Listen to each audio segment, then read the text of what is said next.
Hello, everyone. Welcome back to GDQ Hotfix, and welcome to Parallel Universe, the show about community-created content such as custom levels, mods, fan games, even randomizers and bingo, things like that. I'm Helix, one of the hosts. I trade episodes with Limey, so you might be seeing Limey on the show occasionally. You might know me as a Super Monkey Ball runner, especially if you were watching a GDQ this past week. And if you liked that, then you will definitely enjoy tonight's episode because I have lined up a very impressive Super Monkey Ball custom level pack called Super Monkey Ball Stardust, and the creator of which is actually running this. Nambo, how are you doing? Hi, I'm doing pretty all right. I guess for introductions, I'm Nambo. I speedrun a bunch of custom levels, not just this one, but this is the longest custom level run that I know. It is like 3-ish hours long, so that'll be happening here. I guess if you want to give an introduction to who I have on commentary with me. Oh, yeah, hi. I'm Gannon. You might know me from Mario Odyssey speedruns. That's what I did for a good majority of my speedrunning time, but as of recent, I've been more into Monkey Ball. I do usually do individual level stuff, actually primarily for this level pack. I don't do a lot of RTA stuff, and I'm really excited to see what you have to show here because due to the length of this run, I've actually never seen a full one, so I'm really excited to get to watch this. It's very, very long. It's also it's absolutely ridiculous, some of the strats that are on display. Yeah, so I'm gonna jump right in. I actually need to turn off debug mode because I had that on earlier because I was checking something for a friend. Let me turn that off real quickly. Shout out to Practice Mod. Yeah, shoutouts to Complex Plane and Retrop for making the practice mod that lets us do all sorts of stuff, like the input display you can see in the corner. I was fooling around with it. But this run is going to be a run that is called All Badges, which is a slightly shortened version of the main category that I played, which is called Complete Monuments. So I'm going to open up this stage here that's called Monuments. It's in one of the bonus modes in this pack. This stage right here is a trophy room, basically. It has all of these statues with all these little circular slots for things to go into. The badges in question will be filling up all of these slots. And the goal of the run is to, in story mode, get all 300 of the little circular badges here. There's 3 different types. The first one is the blue goal badge, which you get for completing the blue goal. The second is the stunt goal badge, which is gotten for completing the much harder stunt goal, which usually involves an unintended speedrun type path to beat the stage. And the third and hardest badge is the sweep badge, which is for getting all of the banana bunches on a stage and going into either goal. Due to the nature of there being 2 different goals for 2 of the types of badges, that means we need to beat every stage in story mode twice, once in each goal. And on one of the attempts, we have to get all the banana bunches. So that's going to be basically the layout of the run. The achievements are also tracked in this little menu in-game here called the Galactic Log, which I can real quickly open up. It's basically the same thing with these different slots for the different levels. And you can see each of the 3 badges will go into those 3 slots. But that's all the preamble I need to explain this part of the run. There might be something special afterwards if I manage to go fast enough, but in terms of what's planned, that is the gist of it. We got to get all 300 of these badges. It's going to be very difficult. The game will start when I click on the OK or yes button on the name entry screen. So I'll just do, hold on. Let me enter my name here. And trans rights. So true. All right, I am ready. I'll be counting us off here. 3, 2, 1, go. So I can't believe. Good luck, good luck. Thank you. Yeah, what were you gonna say? I was gonna say something stupid. It's not important.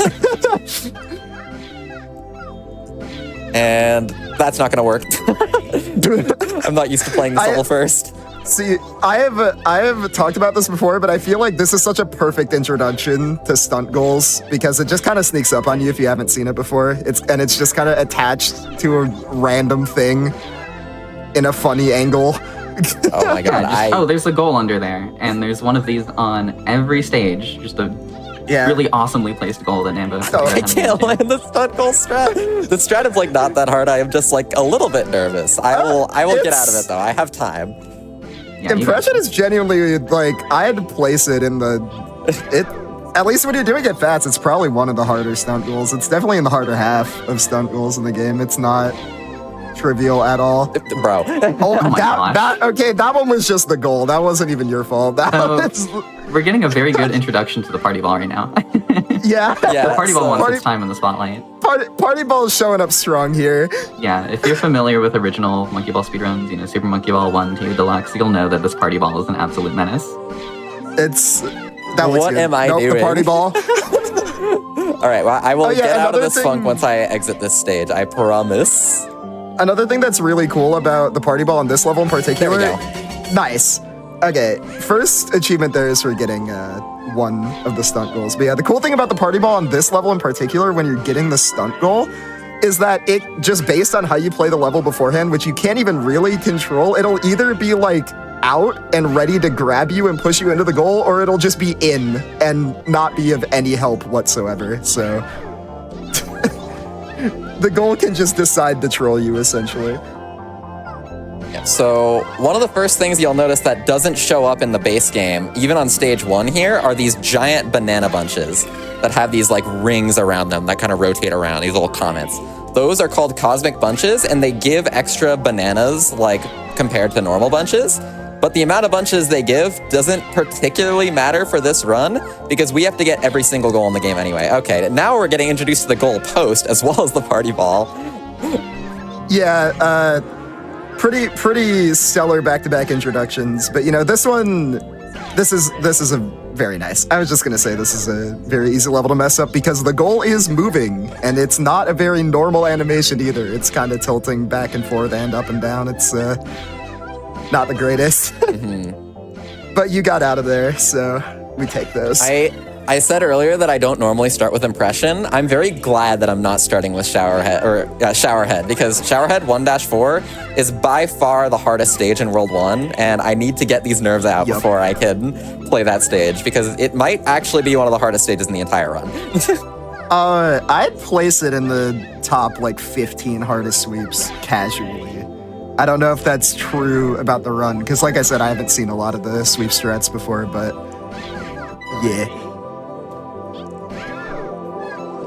This stage gives us an introduction to one of the other custom mechanics in this pack, which are bounce pads, these little platforms that kind of have like the square patterns on them. There's 3 different colors, green being the weakest and purple being the strongest. And basically, if there's a purple bounce pad on a stage, we tend to try to hit it to get to at least one of the goals. Right. Oh, and another thing to note as well, if you're wondering how many bunches are on a level, there is a counter in the bottom left corner that shows up. That is also a custom thing. That is not a thing in the normal games. They are coming up into Showerhead here. There are 13 bunches on this level, and the majority of them are tiny and on these rotating bounce pads.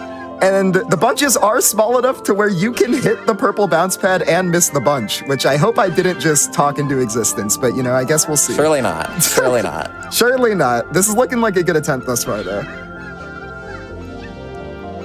Focusing. Yeah. The goal here is to make it so that I can always get the bunches while they're on the bottom, because if I'm going from bottom like half to bottom half, then it's like much easier to control my momentum. Also, that is so hard. Like, gold dunk. And nice. the gold dunk. Y'all remember what I was saying about how this is absolutely ridiculous?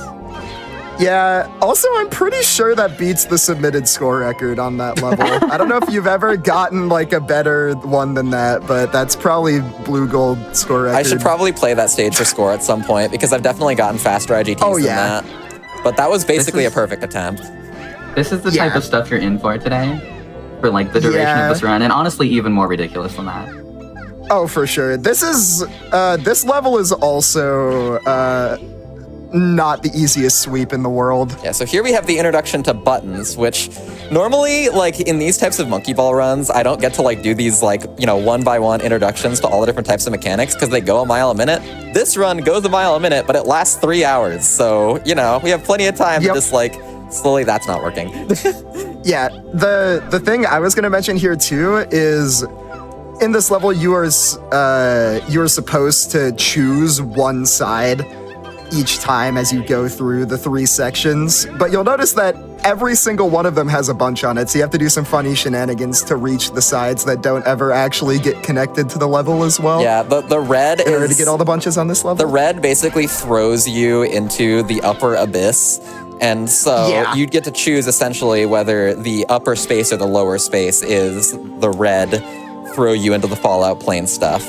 And that is the choice of palette choice, but we choose both because we need all of the bunches. Yeah, and yeah, the red is just a really, really strong bounce pad. It's just absolutely yeets you. Fun little fact about bounce pads in this game that I just absolutely love to share whenever I'm doing like a showcase run of any kind. Bounce pads are not a vanilla mechanic, and they are made by taking a conveyor object and pointing its direction upwards to the face. Yeah, so it's just a conveyor, but rotated 90 degrees, essentially. Which is awesome. It's pretty great. It's so silly that it works like that. I was having a discussion with a friend the other day about how we just really enjoy when mods of games take, base game mechanics and use them in unintended but cool ways, and I think that's a prime example, using upwards pointed conveyors as bounce pads. Yeah. So here, there's this button at the end of the stage that reveals the blue goal, and it also reveals some extra geometry. Yeah, it does that. What? But I'm actually gonna... Yes, that might be a reference. I'm avoiding pressing it here until I collect all the bunches, because it is much easier to control yourself when there's less geometry, but you still need to flip it in order to get to the blue goal, so I click it last at the very end.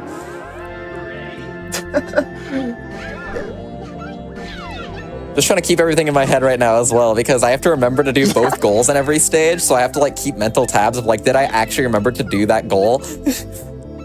At the end of the run, I will do a little check to make sure that I have everything. I'll probably actually do that before I enter the goal on Impact, just to make sure that I'm not calling time prematurely. Normally I do that after the run in order to not lose any time, but yeah. Yeah, Impact being 10-10 or the last level in story mode. Yep. Oh my god, this goal. Yeah, this is many of the stunt goals, which are the purple goals that are usually in more goofy looking locations, have this general theme where you have to soar into them from the stratosphere at Mach 12. Yeah. Oh man. And it makes the run both very stressful but also very fun. Yeah, the thing about stunt goal strats a lot of the time is, the goal dunks themselves are the hard part, and usually with sweeps it's kind of the opposite, where there's a lot of really precise movement that goes on throughout the level, but then it's pretty chill once you have all the bunches. But yeah, stunt goals are just kind of you gotta go flying. I mean, you're still going flying here, but just in a different way. Also, this looks like a good attempt to me. I nailed the transition. The transition is the hardest part, when you're swapping sides to get the other half of the 4. Oh, that's a cool ending. Wait, that's different than how the score strat ends. That's so cool. Yeah, it is a little bit safer. Slowing down to land directly on the goal platform is hard. Oh yeah, no, I know it's really hard. I just hadn't seen that before. That's really cool. Oh, wait, back it up, ready? Back up. Yeah! Good. It's just that easy. It's just simply that easy. It might not be easy. Nah, it's that There easy. might be some misinformation being spreaded on this this commentary. Oh, I think it's... is it disinformation if I'm being purposefully disingenuous? Is that... I'm lying on purpose. Also, this is one of my favorite, visual sweep strats in World 1. There's just, there's a lot of nonsense with getting hit by fast-moving objects and lining yourself up for it, and I love this kind of thing. Double time sweep is awesome. I mean, you basically said it. You just get smacked by big, fast thing a lot. Here comes the cool part, though. And also... I was gonna say, use the floaty. Oh, wait a minute. Well. Gotta back it up. Yeah, I need to do some improv here. That works. Not quite. I still need to grab the button. You'll be fine. Hold on. So that's actually, this is a good introduction to one of the other big aspects of this run when compared to most other Monkey Ball runs. Because this run is so, like, egregiously long, there will always be situations that have never, like, you've never seen before happening. Speaking of, he's got absolutely whacked by that clock hand. So a lot of this run is being able to like adapt to the situation that you're in really fast and just completely improv a solution to whatever the stage did to you. Oh, backwards button hit? I don't want that. Oh, are you going for sweep first? Sweep goes with stunt goal and blue goal needs the button hit.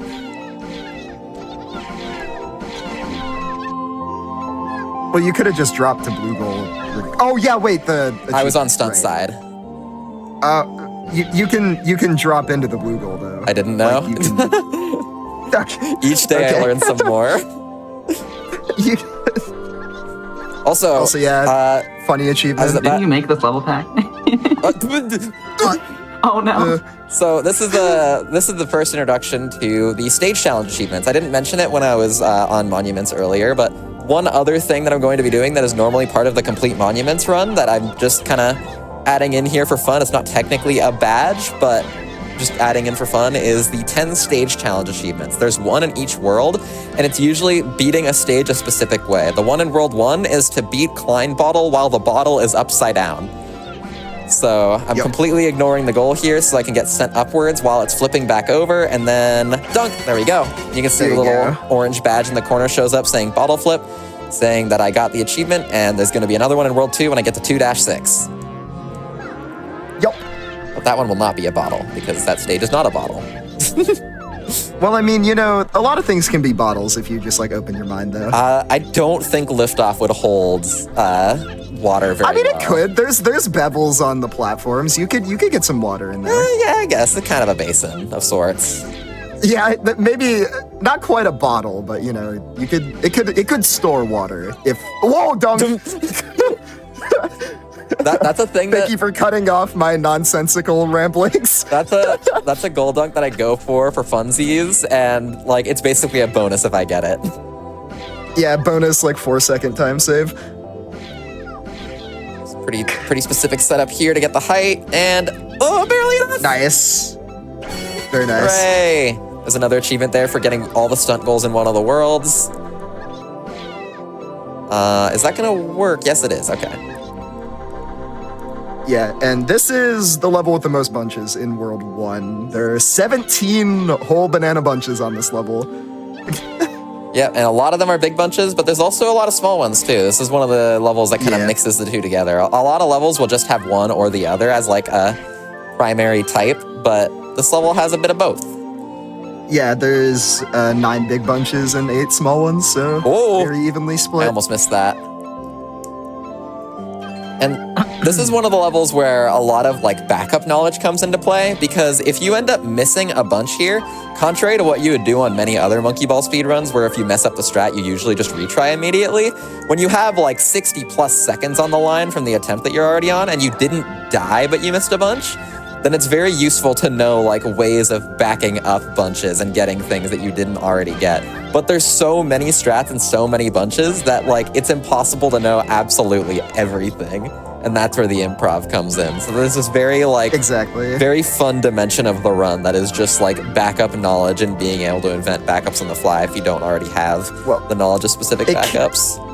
It can be fun. It can also be absolutely terrifying if you're minutes deep into a level and then you need to come up with some insane nonsense. More on that later. Also, yeah, we're out of World 1. Oh yeah, I kind of forgot that this is the end of World 1 because I didn't play it out of order like I usually do. Into World 2. This is one of the hardest worlds in the run because it has a lot of really difficult sweeps. Yup. Yeah, when I was doing all sweeps, like about half of the World 2 sweeps, I think 3 or 4 of them were in the last 10 that I got casually, so there's a lot of really, really hard levels to sweep. Mostly due to, also that's not the goal you normally go to. Oh, no, it's not the goal I go to today either. Yep. Happens. I remember when I was playing this casually, like my first time playthrough, I was looking at, some of the banana bunch placements in this world thinking, Nambo. Yeah. How do you expect anybody to actually do this? But we're going to find out today, so. It's pretty awesome. Yeah. I mean, it's also crazy that this is even a category that's possible to be run, because only 2 people have done this game. Oh my god! Oh, goodbye. So also, yeah, those raindrops have collision, by the way, in case you were wondering. Yeah, they do. the individual level speedrun for this level is getting smacked by the first raindrop on stage and just getting rocketed directly at the goal. I was just gonna mention that. So shout outs to ILing, because that's very awesome. That was incredible. Where is my speed? Yeah, this kind of thing of retrying a sweep over and over again is just a thing that happens a lot, because these strats are all like ridiculously challenging. Yeah, no kidding. Oh, is that working? Oh, that's working. Okay, good. It's also a bit funny because you probably wouldn't think so if you haven't. Like, if you're just thinking about, like, oh, the harder achievements and stuff are probably towards the end of the run. World 2 and World 10 are, like, definitively the hardest worlds to get all sweeps in. And it's funny that World 2 is one of them. Because, casually this world is not too bad, but getting everything done in here is, like, impossible. One little fun thing I wanted to mention on this stage that I kind of thought of before the run is this stage's origin actually comes from a little ILing competition that was held on one of our main public-facing IL servers that we do stuff on. It's called Silver Crown Cup. And it is a competition where the community has 3 levels that are specifically made for the competition and no one has seen them before. And people have a week to get the fastest times and the best scores on all 3 stages. And every time they're hosted, they are so mega competitive and so fun to compete in. I've been meaning to play in one of those sometime soon. If one's hosted soon. They are quite rare, but yeah. Yeah. Yeah. I mean, it's also nice that they're quite rare, because I feel like it keeps it from getting stale. It makes it really exciting whenever there's one that's going on. Yeah, because people put their everything into them, and it's easy to get burned out. Yeah. Oh, dude, the day 1 Silver Crown Cup, 14-hour grind sessions. Oh, yeah. Mm-hmm. Oh. There we go. Got both of those. This looks good. Very nice. Boom, and boom. That is one of the hardest bada bing, ones. Bada boom. Nice. Very nice. And right back to back with another one of the hardest ones in the whole run. Yeah, I don't know if I actually got this all out because you got smacked by a raindrop and it completely short-circuited my brain, but what I was gonna say is it's crazy that this is a run that's even happening at all, because only 2 people have hunted this game casually. I forget if I fully said that or not, because I think you got abducted yeah. immediately afterwards. There was an incident. Yeah. Also, I need to remember to do stunt goal after this, because I just booted up sweep because I was thinking about how hard it is. Only 2 people have hunted this. Aren't they both in this call? Yep. Hi. Yeah. Yeah. It's not me. Yeah. Don't think it's me. It's not me. Yeah. Also, holy height. Sorry. Very nice first try. Yeah, that's really, really hard sweep. It might look a bit unassuming. That sweep is really hard. Managing your speed when you're turning around to be able to actually grab all those bunches is super difficult. Any sweep with the tinier bunches is just a nightmare. That is usually true, yeah. Yeah, especially with Reach. just the absolute speed that you get on so many stages in this level pack. Mm-hmm. And we in the middle of a gauntlet, because this is another ridiculously hard sweep. Yo, my favorite level. One little fun thing about the order I play these stages in that I figured I'll bring up right about now is I tend to try to play the sweeps second, because that lets me bank the bananas on the counter. If I retry the stage even after I get the goal to do the other goal, then it'll get rid of any banana bunches I collected. So just for the fun of having a ridiculously high banana total, I like doing the sweeps second. But there's a couple core stages where I specifically don't do that, because there's situations where if you miss the goal dunk, it's better to back up into the other goal because it's way easier to access. This is one of those stages. So Yeah. I'm gonna be going for the purple goal, like the on average harder goal here because it's way faster. But if I miss it, then I can back it up into the blue goal. And then I need to swap strats for what I do on the solo goal in order to, am I doing the right side? Okay, I am. I got works, confused. yeah. Oh dear. No. Oh That's my missing. Oh! Yeah. That's unfortunate. But yeah, this I think for me was in like the top 3. Took me the longest sweeps. This sweep is really, really hard. The wheels, number 1, getting consistent scoops off the wheels is really hard. And number 2, there's like some of the edges underneath the bottoms of the platforms that aren't supposed to have collision, do have collision and can kind of just troll you. So They are a little bit troll. yeah. Whoa, okay, that's working. Although the way you do this in the run does avoid those edges from what I'm seeing, so... I love this strat because it is both the easiest way to sweep the stage and the flashiest way to sweep the stage, but it is by no means easy. That looks good. Bam! I forgot Very nice. to redo the... Hold on. Go get the blue goal. Yeah. This pack has a little bit of a silly bug where you can go back and play stages that you've already beaten, but in this run, we use that bug as a feature because if I forget to do a goal, then I can just, like, go back and do it again, and I don't have to worry about it. I was gonna That's not say, a bug. if you hadn't That's said a anything, feature. I would have thought that was intentional for that reason. It has to do with, like, the bufferable A press that you can do into stages. That is also something that was introduced in this pack. Yeah.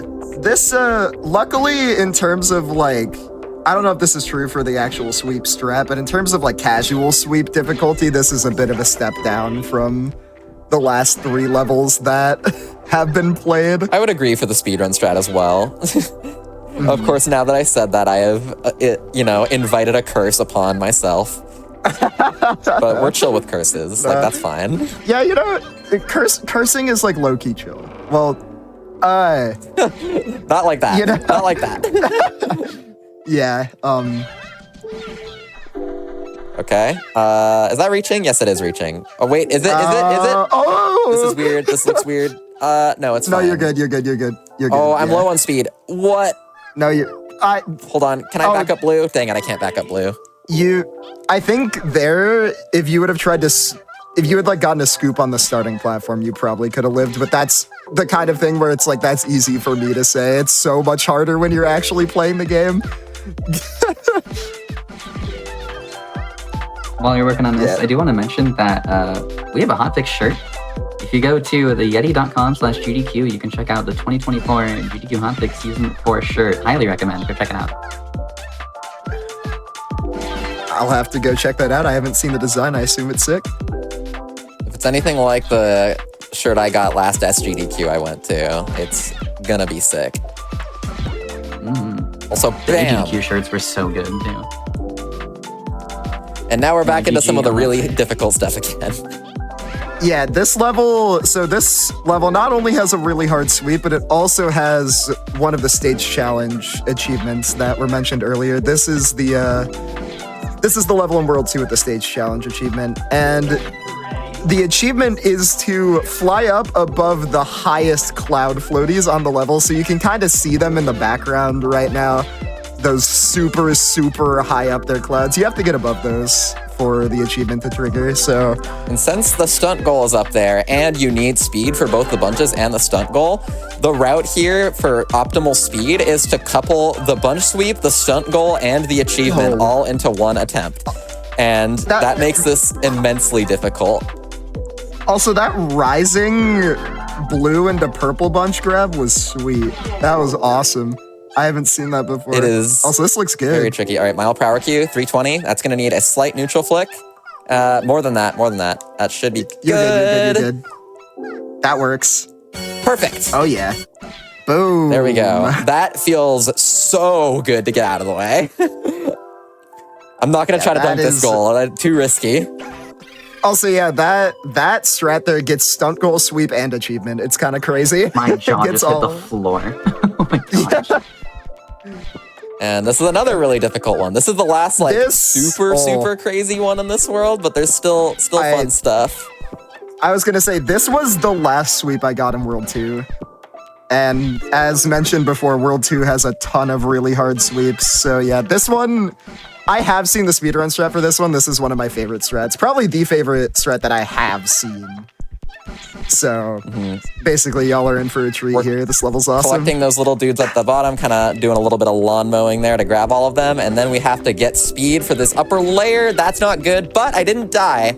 So I have a backup for this. This is a known You can back backup. this up. If I chill here on the starting platform and then go off to the right side here, I can do the stunt goal individual strat to get the speed I need to get up to the top layer, and I should be able to continue the bunch loop as was intended.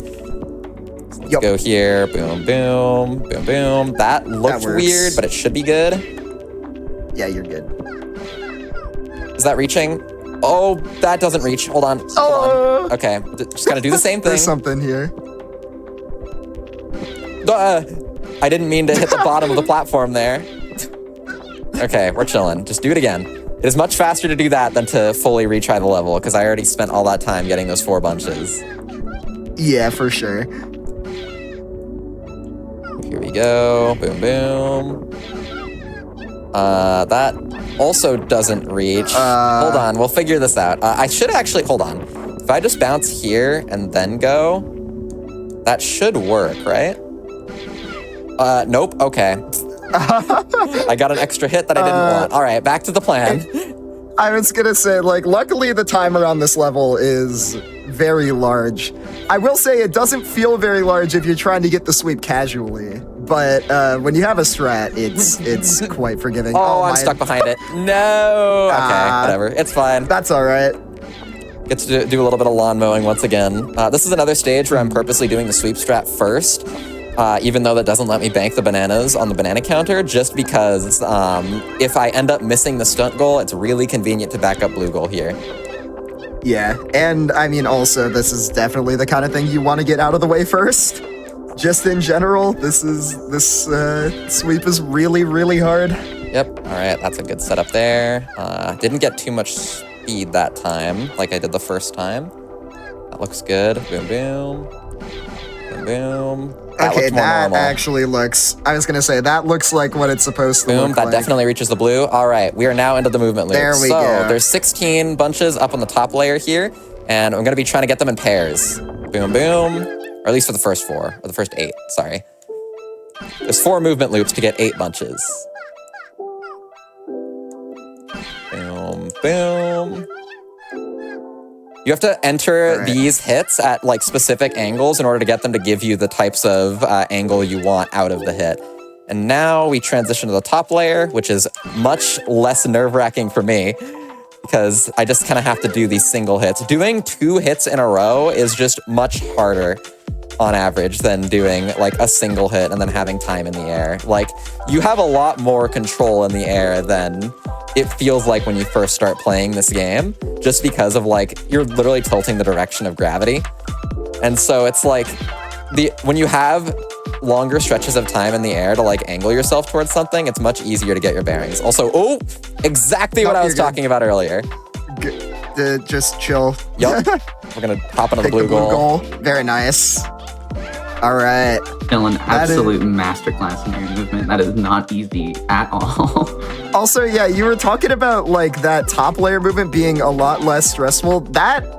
Getting all 8 of those bunches in one like loop round is so much harder than it looks. When I got this casually, I had to take 2 separate loops to get all those bunches at the top layer. Yeah, there's a specific pattern of inner, outer on like the upper layer things that helps make that a lot like better for speedruns. And I have like a very specific, like, I want to hit the inner one, I want to hit the outer one pattern that I'm doing. Also, I need to remember stunt goal here again because I just immediately went into the sweep. Here we go. I'm looking for specific faces on these things. These things look like cones, but like the bounce pads on bottom they're all modeled out of polygons, and because of that, there's like hard edges that you can find, and each of the little arrow symbols is like linked to a specific square shape. So I'm essentially trying to hit a square face that's about the size of the ball on this sweep strat here. Also, that's one of my favorite stunt goal locations in the game. It's just chilling up there. Hi, bro. The stunt goals were so fun to place because a lot of the times it's like I just look at the stage for a moment and I'm like, it goes there. That's the funny spot. Like that's the silly place. Place now, playtest later. That was a lot of the ideology in creating these stunt goals, was not having specific intended routes for them, but building the stage with like very stuntable pieces that can work together in many different ways that I as a creator could not predict, which is a lot of why like the speedrun strats in this run weren't like created while the stages were being made. They were found after the fact.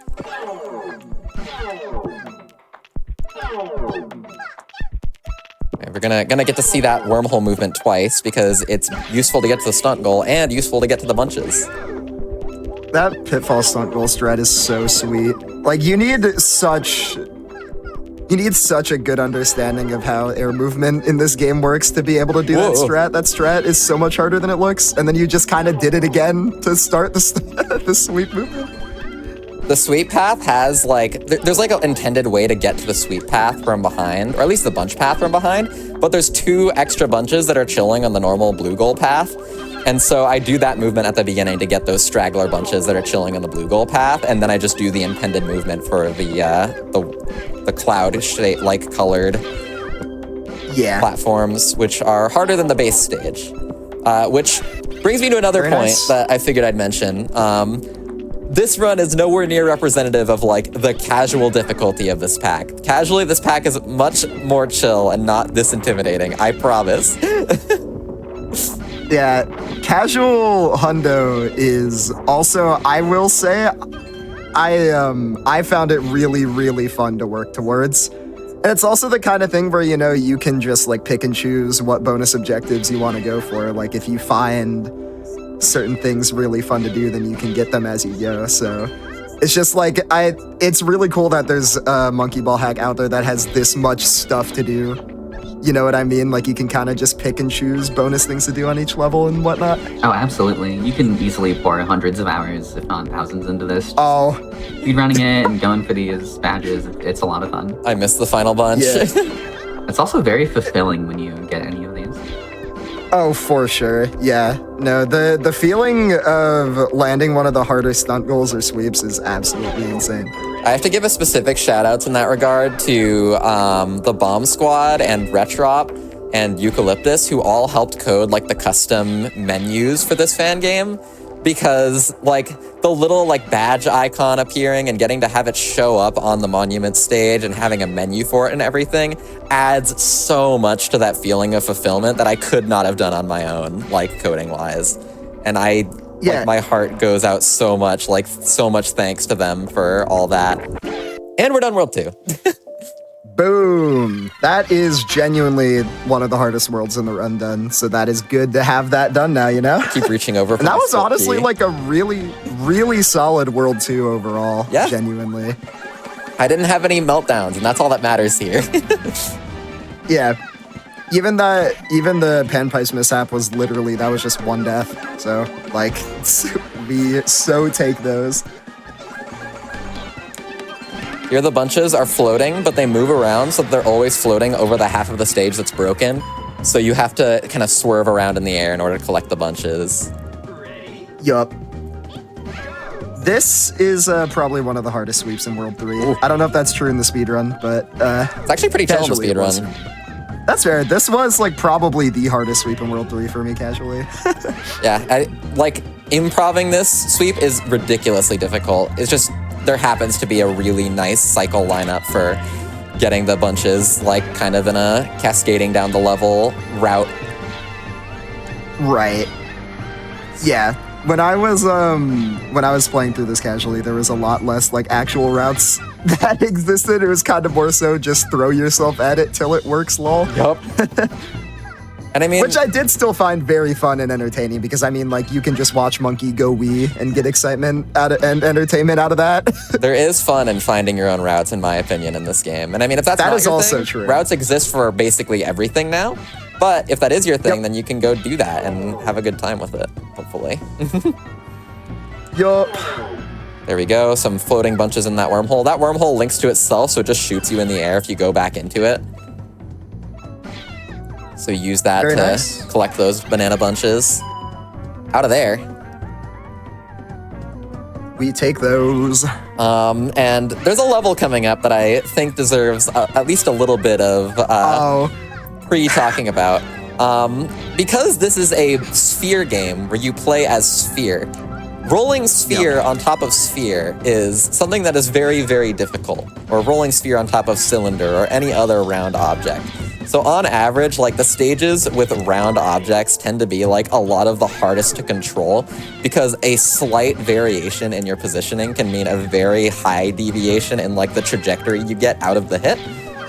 And Monkey Ball also has these things hard-coded that you don't really hear a lot about in the main game because they don't come up that much, called collision cylinders, which is essentially a perfect cylinder of collision that is calculated via math. It's like not triangulated. There's not hard angle faces on it like there are with like the cones that I was mentioning in World 2. There's a level coming up that has just a few of those, you know, a couple. And it is perhaps one of the hardest sweeps to get in the entire run for the speedrun strat. That is very true. It is actually coming up next. This level's pretty short. And because of the fact that like the hits are so ridiculously unpredictable, the speedrun strat for this level is basically improv. Like, there's a general game plan that I have for getting to these outer areas that have the 8 bunches for the sweep here. And I just failed it there, but I have a general game plan for getting there, but it's a very general game plan, and if I notice that a cylinder gives me a hit I wasn't expecting, I have to just completely on the fly come up with something new. And that makes this level ridiculously hard. So yeah, cylinders. This is, I hate cylinder levels. And that's completely fair. There we go. Oh, that's gonna be some You're speed. good. You're living. Yeah, and the bunches are like, you know, they're chilling in the gaps between the cylinders too, so you can't just walk around on the cylinders once you get to these islands out afar. Yeah. You have to actually like jump between things still. Yeah, if you're trying to do it a little slower than the speedrun, there is some nice movement to get these bunches between the gaps, but it's still just hard because entirely cylinders also go. We need to go fast. I'm attached? I'm also attached. It's fine. I can slow down for this. It's the I can go in either goal here. That's also why I do the sweep first here, so I can just choose which goal. You said I need to go fast, and that scared me because this level is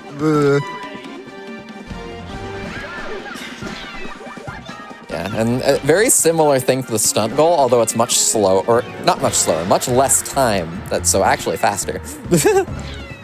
Where in order to get the stunt goal is chilling at the back of that arrow that's pointing you where the blue goal is. It's chilling on that, and it's like suspended in the air above the blue goal, and so you need speed in order to get there. Yeah, sorry, spoiler alert. I was gonna say, like, come on, this is an awesome thing to see if you have no idea where it is. I mean, even if you do know where it is, it's still cool. Like, look at that. Figuring that out casually took me so long. Yeah, that was one of the longer ones for me to get as well. I think I spent multiple hours on that one. Skipping the blue goal. Goodbye. Hello, stunt goal. Whee! I love that strat. Yeah, it's so cool. That's one of my favorite strats as well. And now, even in the sorry, I was just gonna say now we get to chill a little bit because this sweep is pretty cycle locked. I was just gonna say, like, even in the story mode all level speedrun where you're not even getting all the stunt goals or all the bonus stuff, you still get to use that strat on tick flip and then just go in the blue goal instead, and it is still very satisfying to play. Yep. Very nice. Oh man. This level's fun. Oh yeah, I can only imagine what coming up for a sweep strat on this level was like, because this sweep is another one that's pretty insanely difficult if you have like no route going into it. Although I think you're doing the stunt goal first here, right? Yeah. Can you find the goal before I go in it? Challenge for people in chat. You find the goal? Can you find him? Can you find him? I found him. Hi, I found him. Hi, goal. Wait, I think that was the world record. I'm playing it again. That wasn't the world record. What? You should do the Wait, record. don't you have the record on this?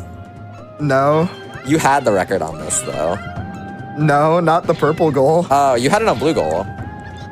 Yeah, I don't anymore, though. Thanks for bringing that up. Now I'm sad. No! I didn't mean it like that. Yeah, I got owned by 1 frame on blue goal. Essentially, the reason I brought it up is the IL on this level is really stupid because you can get squeezed in between, like, where two of those little thingies that are moving around down there meet, and you can just get sent flying. You can go directly in the blue goal and directly in the stunt goal. You can get a really high squeeze that gives you enough speed to just reach the purple goal all the way up there, or you can get a funny sideways squeeze that sends you all the way across the level and is faster for blue goal as well. And It's pretty great. if getting squeezed by moving objects in funny circle games sounds silly and jank, then you would be right on both accounts. Yeah, it's something, that's for sure. Hold on, I need to do a backup here. This should be okay. Whoa! Needed to dodge some things there. Okay, that was just a case of I needed to get back to the position I was in a moment ago without getting hit by anything I wasn't expecting to. Because I missed the face I was supposed to hit. But that is everything all set. That's a really scary sweep because it's just so long. Yeah. You lose so much time if you die at the end of that. We take those for sure. Very nice. That was a really Yeah. nice backup. How this level rules. Can you find the stunt this goal? level's so good. Can you find him? I mean, I might be cheating a little bit. this He's one- off screen. This one's pretty easy to see once you know where he is. Once he's on screen. That's a fun little game to play with any of the stunt goals. I tend to do the stunt goals first, so on the first attempt on any given stage, if you want to try to find the stunt goal before I go in it. Also, yeah, the sweep on this level is really silly because the bunches are just on the backs of the things that hit you, so you need to come up with ways to actually land on top of them.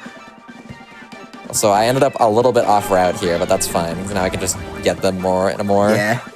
less scripted, but chilling. still very practiced way. Oh, can I direct land this guy? Heck yeah, I can. That's the fun thing about ending up off cycle is once you're off cycle, it's like, maybe I can cut cycles by landing directly on bunches. Who knows?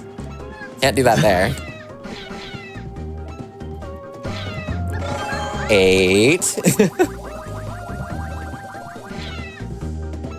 Streamer, can you go in the goal on board? No!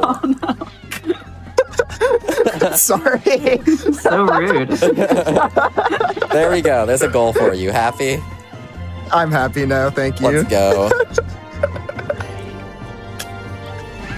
This is actually, Sorry. this is one of the most can you find him goals in the entire pack because it's just kind of chilling under this platform and it's it's more tricky to find when you first start playing it. I felt Yeah, so no. dumb when I finally found that one. It took me forever. I never found that casually. Like, I remember, I think like something like week 1 calls when this were going on. I remember 42 guy who's active member in the Monkey Ball community talking about like, yeah, I got the stunt goal on this level before the blue goal, and I was like, bro, I don't even know where it is. Like, I've never seen it in my life.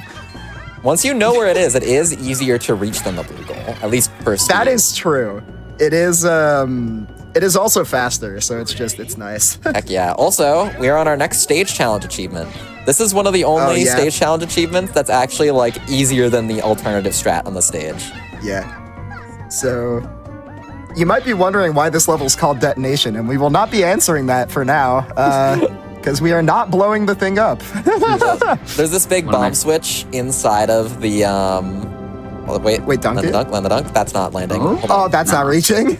It's okay. We can do something cool still. Ready? Oh yeah, back goal. Back wall into the goal. Back wall into the goal. Bada bam. Oh, close enough. That works. No walk of shame. Yeah, it's Now- alright. It's set you down nicely. Now we get to see what I skipped. That's the fun thing about having a run where you complete the stage in 2 different ways every time is you get one completion where you skip the thing, and then this completion we're using the thing. That's the thing that I skipped. Yeah, This is one of my favorite That levels a- in the entire pack. It's so that good. animation is so cool. And I also just want to bring up another little funny thing from individual level runs. It is actually faster now for the blue goal IL on that level to just go clean over the button, like go in between the gap of the satellite and the button. And I just think that's really funny. Like, it's actually faster to not hit the I'm button. not going to try Also, to land that goal right now. You're good? It is much safer to go in this goal from the other side because it's downhill. Yep. That looks good. Very nice. Perfect. Out of World 3. It was a very Boom. punishing stage to mess up. I reached for my split key again. Very, very nice. No, that's like being on stage and then reaching for a split key that literally doesn't exist is like such a universal feeling, though. I can imagine it's so much worse when you're at your actual setup, though. like an actual just muscle memory. I'm now connected with all the marathon and showcase runners throughout the world. This is awesome. Yeah. Nice And uncle, by the way. one little thing I wanted to shout out at some point that I kind of forgot to mention until now, but it's fine because we have so much time, is this level pack actually uses entirely original music, which was composed by Walker and Relayer. This particular track was made by Walker. The worlds so far have been alternating, so World 1 was by Relayer, 2 was by Walker, etc. It goes on like that. There's only one odd number world that was made by Walker. All the other ones were made by Relayer. So yeah, go check out their music if you like the sound of this. If you just look up Super Monkey Ball Stardust soundtrack, you'll find videos from both Walker and Relayer with this soundtrack if you like what you hear, because I freaking love this music. I'm very grateful to them for making music for this silly little project. Big vouch. Yeah. Also, this sweep sucks. Just putting it out there. It's not one of the easier sweeps in the run. Okay, that's not working. So yeah, the bunches are on a platform like directly below the blue goal platform, and you kind of have to just squeeze in between the blue goal platform and the platform that the bunches are on. Yeah. Oh, you're going for Sunkle first. Okay, Yeah. that makes more sense. that stage is just a giant wormhole, and the whole gimmick is that there's like platforms with vertical space in between them, and in order to cross that vertical space, you need to charge the wormhole. And it's very, very hard to control because of the wavy objects. Like, even though these ones aren't made out of mathematical collision, it's still very variable, especially with how fast you're moving. And it's also funny, I like how you refer to it as one big wormhole, when in reality, in the stage file, it's actually like 900 tiny wormholes. You did miss a bunch. Go again, lil bro. I'm trying. That wasn't a high enough hit. I'm actually using... that looks good. Yes, okay. You went over it. That was insane. I thought you were going to fall off again. You just bounced straight over it. Okay. So when I'm lining up that hit, I'm actually using a speedometer in the bottom left corner to tell how fast I'm moving, and then trying to hit like a specific angled part of the wave in order to get the height I need. Because if you hit too hard on that thing, then you just smack the ceiling and you get sent straight back down. So a lot of that is like speed management and making sure that you're getting the hit at the proper speed, and then doing the left-right angle management as well. That's not going to work. I need more speed than that. This is one of the rare levels where there are small bunches and the sweep actually isn't too bad. The tiny bunches are in kind of nice spots that are not too bad to get, thankfully. Very true, Casually. This is one of the hardest stages in World 4 on the run, though. That makes sense. Mainly because... I was speaking completely casually. I should have prefaced that. This strat is insane. Yep. The main reason is because it's just the layout of where the bunches are at. It's very efficient to go in like a U shape and just collect the bunches on both directions of the U shape. But because the blue goal is on the far side of the level from the starting platform and the stunt goal is on the close side, the U shape ends up close to the stunt goal. So you need the speed to reach the stunt goal. And that's what makes it so that you need to like route in a way of keeping your speed while getting all of the bunches. Yep. So that's what makes this pretty tricky. But I did just land all the hard parts, so pending me not messing up the ending, this should be good. Oh yeah, you so got it, unless the game trolls you. You can get trolled by that ramp in very, very rare scenarios. Yep. I tried to speak it into existence for the funny, but I'm glad it didn't happen. Why would you do that to me? I don't know, bored. Oh, okay. Fair enough. See, when I say bored, I am 100% joking. This is one of the most entertaining things I've ever watched in my life. Just wanna put that out there. Bam. Nice dunk. Boom. I enjoy that blue goal strat. Wait, that goal wasn't blue, it was pink. Fake! It's more of a purple, honestly. Oh, You know, we're not starting this argument. Yeah. I was gonna say there's been much discourse over a lot of things being either purple or pink in this pack, so not opening that can of worms. Also nice. That's one of the hardest stunt goal strats in the run. I'd say donate and tell us, but actually what you should do is subscribe to the channel and tell us whether you think it's pink or purple. That might be true. Nice clip. Lol. That's actually the clip that the IL gets.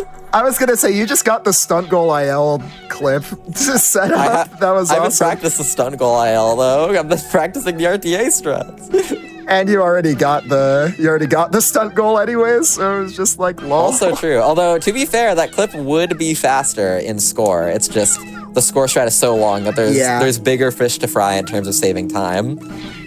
Yeah. Also, this strat's very flashy. I enjoy this. This was one of my favorite sweeps casually, actually. I just love like getting the bunches on this level. Very fun to play. Almost every level here is very flashy. That is also true. That's kind of what happens when you have a pack that's built with like air control as the primary mechanic in mind. Mm-hmm. Oh, and one other thing about, I guess, World 4 in specific is a lot of these stages use these ice floor platforms. The bright pink on all of these stages has been like a slippery ice floor. That is also made with an upwards conveyor. It's just a really weak upwards conveyor. Imagine it like an air hockey table that's constantly keeping the ball slightly above the ground so you don't get ground friction. Because ground friction, really good analogy. Ground friction in this game slows you down like quite a lot. And so the ice levels tend to be like very sprawling because you can get a lot of speed on the ice. And because they're very sprawling, they tend to have very flashy skips. And I find it very fun, but also hard. Also, yeah, I can't lie. After watching like this run, this is making me want to run this. This is so sick. Like this category is so awesome. This is making me want to go back and play more of this game casually. It's so good. Just an absolutely phenomenal custom level pack. If this looks interesting to you, please give it a shot. It's so fun. It really is. Even just clearing the game casually, I found to be like incredibly personally rewarding. So yeah, I agree. Need my mini map on the right setting here so I can see where I am. Hello, bunch. Hello. So that's another thing that comes up pretty rarely, but more frequently in air control than. That strat is crazy, though. I haven't seen that before. I didn't know you could just hop straight across the side of the level. Yeah. You need speed in order to do it, and the little strat here gives you just enough speed. But the reason I'm using my mini-map is like to make sure that I line it up so that I have speed into the hit. A lot of like getting better at air control in this game is an arc of like, there's first the arc of being able to just like hit things from afar. Like, you know, hit a target, hit a moving target, hit a target that's really far away, hit a small target, stuff like that. But then once you've like kind of worked your way towards mastering that, there's an entire other dimension of like, can you hit this target while having forward speed into it? Can you hit this target while minimizing your height? And that's the kind of thing that comes up a lot in ILs where you need to be like squeezing every single frame out of the level. And yeah, speaking of so much this depth. This pack is like, not only is it super flashy for these like long form RTA speedruns, but I have sunk thousands of hours into the individual level scene for this pack. It's so fun, especially because there's a minimum 2 goals on every level. So like, I forgot what I was doing for a moment. Awesome. So like you can. Sorry, continue. No. That's pretty much all I wanted to say. Okay, I was gonna build off that and say there was an IL tournament for this level pack, and it was one of the coolest things I have ever seen. That grand finals match was insane. The IL battles in this community are like such a fun format because there's like a draft picking format for like what stage shows up. You have a random list of 5 levels that are generated, and then you and your opponent have like a counter picking system for like banning a stage, and then your opponent picks one if they won the last match, or it's reversed if you won the last match. It's such a fun and like strategic piece of the game that doesn't show up that often like marathon settings, but it's very, very cool and very, very fun. Yeah, The other thing that's really fun about the IL battle format is like trying to figure out like the fastest possible strategy you can do on the level that you can also hit in 5 minutes, because you only have 5 minutes to play the level is how the battles are set up. So like there's often times like you can go out and try to find new strats, because a lot of the time the individual level strats, like the actual world record strats, are not hittable in 5 minutes because people in this game go crazy. Very true. Also, that stunt goal is very goal jump scare, and I love stuff like that. Yeah, that goal really sneaks up on you if you haven't seen it before. It's literally off screen until you turn around and hit it. I have like some visual cues for like where I'm hitting, like vertically on the diamond, in order to make sure that like the stunt goal is roughly where I need it to be, but it still always like jump scares me a little bit. I'm always like slightly reacting to where it ends up. Also, that is not. Oh wait, I can make that work. No, yeah, no, you're good. I was gonna say, for my limited, from maybe not super limited, but from my all stunt goals running experience, Twin Diamond was like one of the hardest ones in this world. Retrying that. Like probably top 2 or 3. Seeing a lot of people in chat really enjoying this, and I just want to say that if you are enjoying this, if you like even just like challenge runs and things like that in video games, definitely check out more episodes of Parallel Universe every other Friday at 10 p.m. Eastern. We have this kind of thing on a lot because just the nature of the show, community-created content, leads to this sort of thing. And also check out the rest of the Hotfix calendar. You can go to gamesdonequick.com/hotfix, check out our Season 4 schedule, and you can take a look at what we got on this weekend as well. Heck yeah. The cool thing about just like custom level communities in general in games is like, because it's a lot of the people who like really cared about a game enough to play it a lot, they're usually really, really good at the game, so they're capable of making really hard stuff, but they also have enough of an understanding about what made the original game fun to be like, all right, we're gonna make like the base challenges in these custom levels like pretty chill, but then just have absolutely bonkers like extra content that you can get. And that's like the philosophy for a lot of custom level stuff that I think is very awesome. And I try to replicate here when I was making the custom challenges here, where it's like getting the blue goals in this pack is something that even without crazy amount of monkey ball experience, you could probably figure out.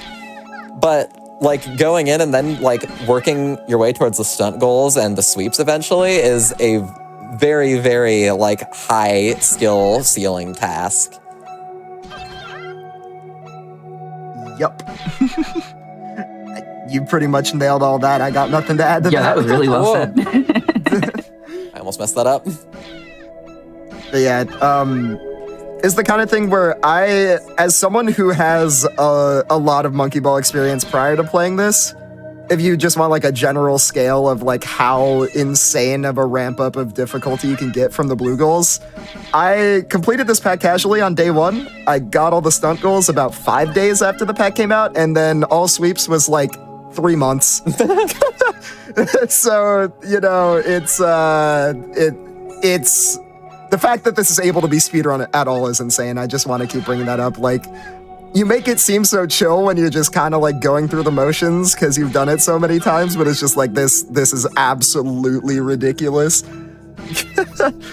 Yeah, I played this off and on over the course of months, and I'm at maybe like 40% completion. Yeah. Bam. Very nice. That's a very long and punishing sweep to die on. I'm very glad to have that one out of the way. And here we have another achievement stage. Yeah, this one, the achievement is to go in the back goal of the blue goal funnel thingy. You can kind of see it in the distance with the YouTube thumbnail arrow over it. Oh, that's not gonna reach. Okay, that's not. Yeah, I can't back that up. Yeah, that's unfortunate. But yeah, first we're going to be getting the purple goal, the stunt goal here. If I undershoot by enough and realize early enough, I can actually take purple goal attempts into the blue goal back goal, but I didn't realize fast enough there. Very nice. They use the same setup for both. And I actually do 3 separate attempts here in order to get the achievement. This is the only stage in the run where there's 3 separate strats instead of just 2. And that's mainly because you can get the sweep and then back goal the blue goal at the end of the sweep But the back goal is such a risky thing to have at the end of a minute-long strat that it is so worth, like, tanking 10-ish seconds in order to make that back goal only a 20-second death instead of a minute-plus death. Oh, yeah, for sure. That's just a bit of the strat play going on here. Avoidance sweep, going into it with no route casually was really fun to just chuck myself at, because you're not really seeing it because Nambo's avoiding them a lot of the time, but those purple cubes are very, very strong bounce pads, and you can get in a lot of pinball type situations. It's very, very, very fun. Very goofy. Yeah. I loved routing this game, whether it was stunt goal, whether it was a sweep, even just the blue goal sometimes. It was so fun to just figure out routes for things casually. Yeah, or even going into a level with no route and just throwing yourself at it and seeing what happens. Because the levels were built with air movement in mind, you can get up to some insane shenanigans on pretty much every level in the game. Speaking of insane shenanigans, hello Rebound Slider. This level's crazy. I love the stage. There's like, it's such a thing in Monkey Ball to just chuck yourself at a stage for funsies and see what happens that we've come up with a name for it. It's called frolicking. Yeah. Also, back goal. Let's go. Nice. Yeah, that back goal. I do want to mention before you wrap up this world that we do need to take a quick break after this stage wraps up. Yep. But we will be right back. Those of you watching, do not go anywhere. Yeah, and this sweep is pretty hard, so it might be a minute or two. Yeah, this doesn't mean you can take your eyes off that screen yet.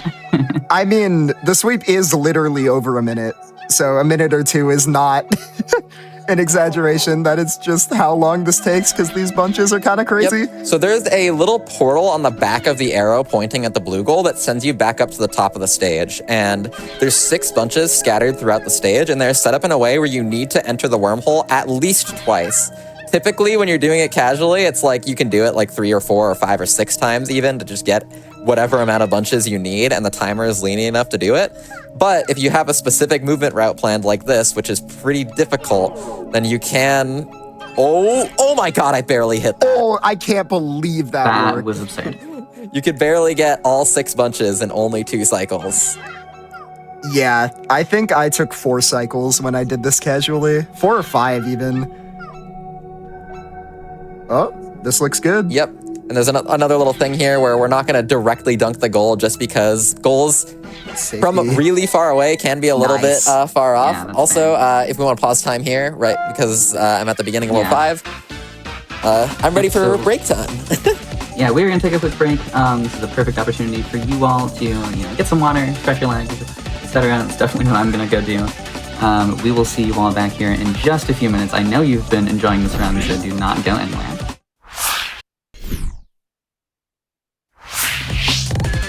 Hello everyone, thank you for sticking around through the break. I'm Neelix. This is Parallel Universe, the show about community-created content. We have a fantastic Super Monkey Ball custom level pack here, run by the creator, Nambo. Let's get back into it. Heck yeah, I'm going to give us a little countdown. I'm not going to start the first stage of the world just because I want to ease back into it a little bit. But 3, 2, 1, continue. Yeah, 5-1, Hopscotch is one of the hardest levels, if not the hardest level in this world, so I think that's good to get your juices flowing again a little bit first. Yep. Yeah, that's fair. Here we have another small bunches stage, Chain Ricochet. This is another stage with a variable goal, so I'm going to be doing the sweep strat first here, and if I don't have the speed to reach the stunt goal, I can back that up into the blue goal and then do the stunt goal on its own. Right. So here we go. Go a little bit right here so I can get speed leftwards into the bunch. That looks good on the speed, so I should get stunt goal here. Yeah, that looks good. Very nice. Very nice. Bada bam. Very nice. I love the bada delayed boom. Bada boom. Exactly. All right, and now I think I'm ready for hopscotch. Let's hop back and go into it. Yeah, this level, 6 of the 8 bunches are on platforms that are like completely disconnected from the main level, so you need to build a lot of speed using these bounce pads to kind of just go flying, go wee, yay. Yeah, and World 5, so World 4 had the gimmick of being like a lot of ice stages. World 5 has the gimmick of being a lot of bounce pad stages. And so the main like dark textures are the non-bounce pads, and then all the colored stuff, like the blue and the green, are all different levels of bounce. Blue being bouncier than green, and purple being bouncier than blue when that shows up. So a lot of this level and getting the sweep here is managing your speed into these hits to make sure that you can have like the distance to reach the next surface. And doing that involves some slowing down, some speeding up, and a lot of just like understanding where you are in the air and where you need to be and like your momentum.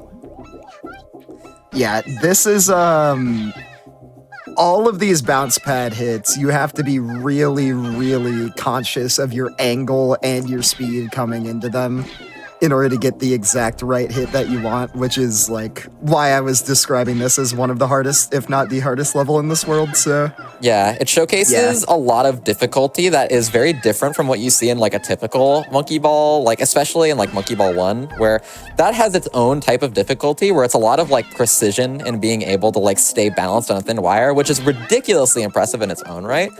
This run showcases a lot of the other side of difficulty in this game, which is just the action-reaction of being able to understand what being slightly more angled forward or higher velocity into a hit might be. Also, this looks good. Does this go to purple goal? Yep, it does. Oh, yeah. Yeah, that has a distance. Oh gosh. Very nice. It's fine. If I didn't have the distance, I could have backed it up, too, into a wall hit, so it's fine. I think I was just worried about the goal being the goal and, you know, just like shooting you straight right or something. Goals can do that sometimes. Yeah, very nice to get out of hopscotch, though. That was really quick, honestly, too. That was awesome. Yeah. And now we have an absolute banger strat visually. I love this strat. Oh my this gosh, is like yes. this is one of my favorite strats in the whole run. Get hit by the giant thing that's supposed to kill you, and boom.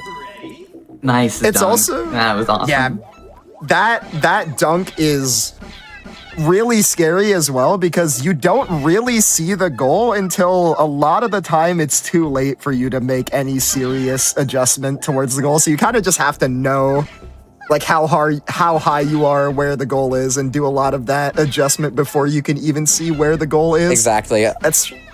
Strat is just so difficult. I do not have enough forward speed here. A lot of the like getting that turnaround correctly is like watching how fast your camera turns around and what angle it ends up at, and just knowing like, oh, it turned around this much, that means I got a much faster hit, or oh, it turned around less, that means I got a slower hit, etc.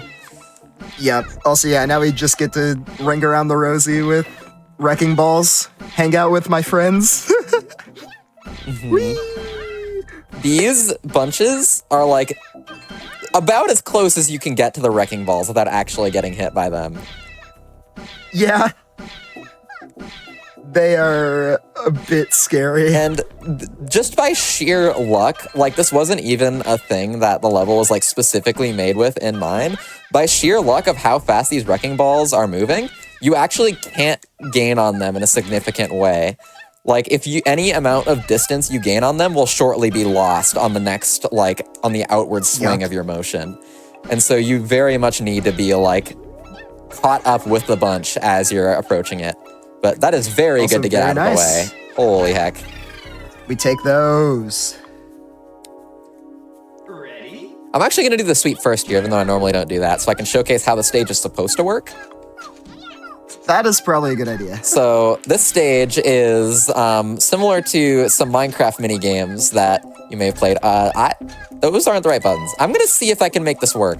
Yeah, no, you're fine. Forgot what I was No, doing. well, Okay. you know. So we're playing a little bit of excellent comedic timing. We're playing a little bit of Simon Says with the walls here, and we're going across these little platforms that whenever you land on one of these buttons, it disappears. And so I am not hitting the right buttons here. Okay, it'll be fine, surely. We can improv it. This is making me nervous. I believe in you, though. You know exactly what this level's supposed to look like, so you know how wrong all those bounces looked. Yeah, you're chilling though. Like you definitely have enough buttons left to to finish the sweep off. And I'll do a quick little camera detour. If you see over there, that little purple wall says X equals 0. That's the stunt goal. In order to get the stunt goal, you have to clear out all the bananas and leave the stunt goal open. But Not the bananas, the green buttons. yeah, the green button. Sorry, I Yeah. misspoke. Verbal typo happens. But on a technicality, because that entire wall drops down whenever you collect all of the buttons, you don't actually need to play Simon Says in order to get the stunt goal on its own. So when getting the stunt goal on its own, on a little bit of a rules technicality, we can just like hop around the buttons, leaving just enough left to get over the wall, and then use that to reach the goal in the back where that thing is sitting. Also, the way you set this up is also different from how I play it, so I'm just like sitting here not really knowing what you're doing, but you know, this works. Yep. Whoop. Boom, boom, boom. Use the little Very curved nice. edge there and drop into the goal. Yay! Boom. Nice, well done. And I got a little achievement for that, for doing the funny rules-breaking way of getting the stunt goal. There is a more normal way of getting it, which is just clearing all the buttons and ending up where the stunt goal platform is. Yeah, that's like probably one of my favorite stunt goals casually. If you like actually play it as intended, but you know, the funny skip way is faster, so. Yeah, and this is another one where like the stunt goal casually is a very funky thing where you click this button at the beginning of the level. I don't know why I'm trying to stage select. You click a button at the beginning of the level and it takes the blue parts of the floor that are like usually safe and makes them death bounce pads that kill you. So that's like a little bit of a We love death bounce pads that kill you around here. little bit of a floor is lava challenge going on with that stunt goal.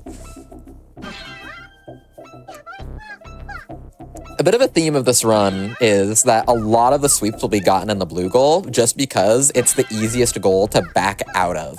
Like, you can do this strat with the death bounce pads active and you can hit all this like very similar surfaces and still make it work and it'll be just as fast. But because of the fact that like if you end up off route, it's so much easier to do the level when those grounds are available to you. That's why the blue goal ends up being the sweep thing there. Right. And here we have another achievement level coming up here. Gonna be getting the achievement with the sweep and the blue goal, because this achievement can only be gotten in the blue goal. First, we're gonna nab the stunt goal real quick because it's just behind you. You can just grab it with some speed. The achievement here is to get the blue goal without opening any of the doors.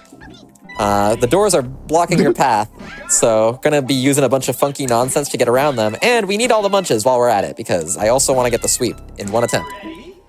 This is one of my favorite strats in this world. I don't know if I've seen this strat before, so I am just I'm going along for the ride here. Heck yeah. Go backwards into this wormhole, charge Cool. Oh. Charge the wormhole to get some speed, land on this bunch, land back into the wormhole with sideways momentum, Yup. This makes sense. hit that, gonna charge it twice because I need more height than that, Yup. land directly on this guy over here. That backup time, hold on. Wasn't supposed to do that, but that's fine. That works. Boom, boom. Yup. Go up here.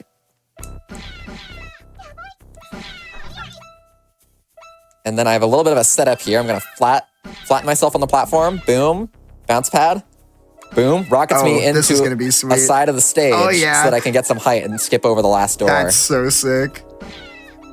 And very dunk nice. the goal for bonus swag points. It's just that easy. You did actually make that look easy. I assume that is some crazy nonsense. I have a warm-up routine of like some of the hardest stages in the run. That stage is in the routine. Yeah, that makes sense. Oh, man.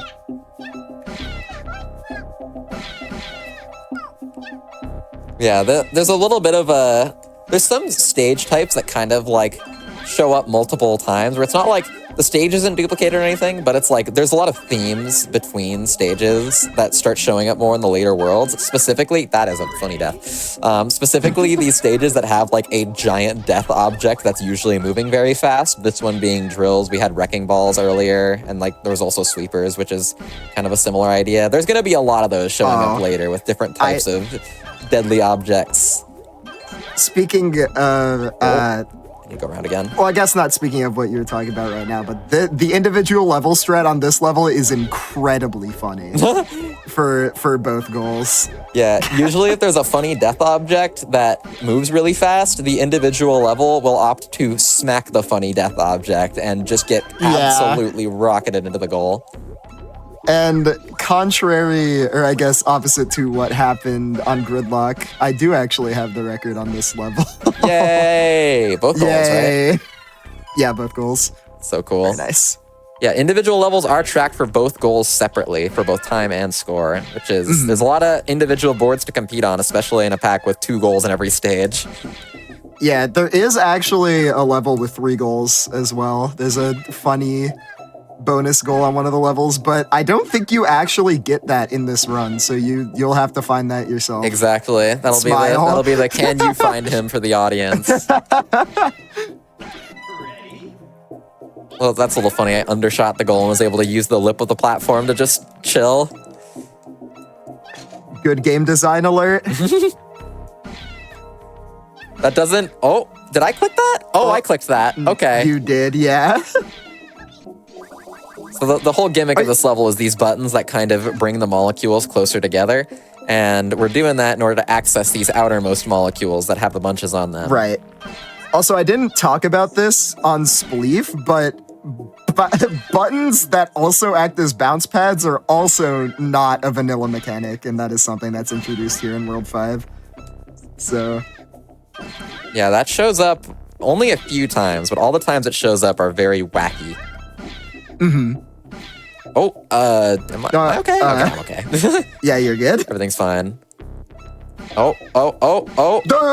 We're chilling. This is enough height to jump over the thing and then just dunk the goal. Boom. It's just that easy. Simply. One of the people from the individual level scene, Tar in chat, just said there are a lot of charts and all of them have been ruined, which is pretty true. Yeah, there's been a lot of competition. Yeah. By ruined, he means pushed to an absolutely insane degree of optimization. Getting any records in Stardust is nigh on impossible now. And while it's so hard. While we're talking about charts and leaderboards, I also want to give a quick shout out to SMB Elite, which actually dropped at the same time that this custom level pack did, like basically the same week, I think, in December of 2023, made by Tony SMB. It's a website that's like a full individual level leaderboard specifically for all things Monkey Ball. Not even just like custom level stuff, but also like Banana Rumble has its leaderboards on there. The vanilla games have their leaderboards on there. It is the place for all like individual level Monkey Ball competition. And it is such a well-made site. I'm so grateful for Tony making that. It's so awesome because all of the websites that were used previously never really had the custom games listed as well. And not only are the custom games listed, but the UI on SMB Elite is just so simple and easy to use compared to those other websites as well. So big shout outs to Tony. Vouch, it is phenomenal. Also, this was my least favorite sweep by far casually, and you're just kind of like cruising on through here. This is just insane gameplay. Oh, does that? Yeah, that does reach. Okay, we're good. Bada boom. Get some height. Use the bridge that I built. You're supposed to do a little bit of a puzzle in order to access the goal there, but I'm not going to spoil what the puzzle is because I don't need to. I think it's pretty awesome that the level says go to you as well because you don't hit the rest of the buttons. Pretty great. And here we have one of the most volume-wise massive stages in the pack. Oh, yeah. This level is humongous. This level is so massive that it started causing issues. Like, there were certain scenarios where you would grab a banana bunch and the game would just, like, because of how far you are away from the center of the level, the game would just start pulling you towards the center of the level. There's been a lot of there's been a lot of fun stuff that goes on in this Haunted Monkey Ball? Yeah. No, it's like it's so bad that if you get all of the bunches on this level and go up to the stunt goal platform, you literally get dragged at like 30 miles an hour across the ground. It's hilarious. But yeah, that's a whole side tangent. I just felt like bringing that up because I thought it was funny. I am off route. I'm gonna retry. You may notice that this level is hexagonal, and because there's it's a hexagonal shape. There should be 6 bunches, but the counter says 7 in the corner. What's that all about? Yeah, no one knows actually. We still haven't found the 7th bunch on this level, so this is actually the only level where you don't get the sweep in. No one's found the 7th bunch yet. So true. Can you find the hidden 7th bunch for the first time on Hotfix? That's never happened before. It's true. Truly. Oh my god, guys, I have an idea. You really think someone would do that? Just go on the internet and tell lies? What? I have an idea. Yeah, guys, no, what's that? Oh, Wait, I'm scared. What? I'm scared. Huh? Wait, there was a. It was in the middle. That bunch was purple? What? Huh? What? No, that's fine. We're What's back to the going regular on? I'm movement loop. scared. We're back to the normal movement loop. It's okay. Also, once I get all these bunches, I'm gonna stand still near one of the goals so I can show the funny like pulling that was being mentioned. Oh yeah, does it still happen on the blue goal? It still happens. It's just not 30 miles an hour. Ready? Here we go. Let's stand still. Ready? And I'm getting dragged that way. Yeah. Oh my gosh. Very, very, very cool. It's not that noticeable in actual gameplay unless you go up to the stunt goal platform, but yeah, it's a thing that happens. So that's fun. Yeah.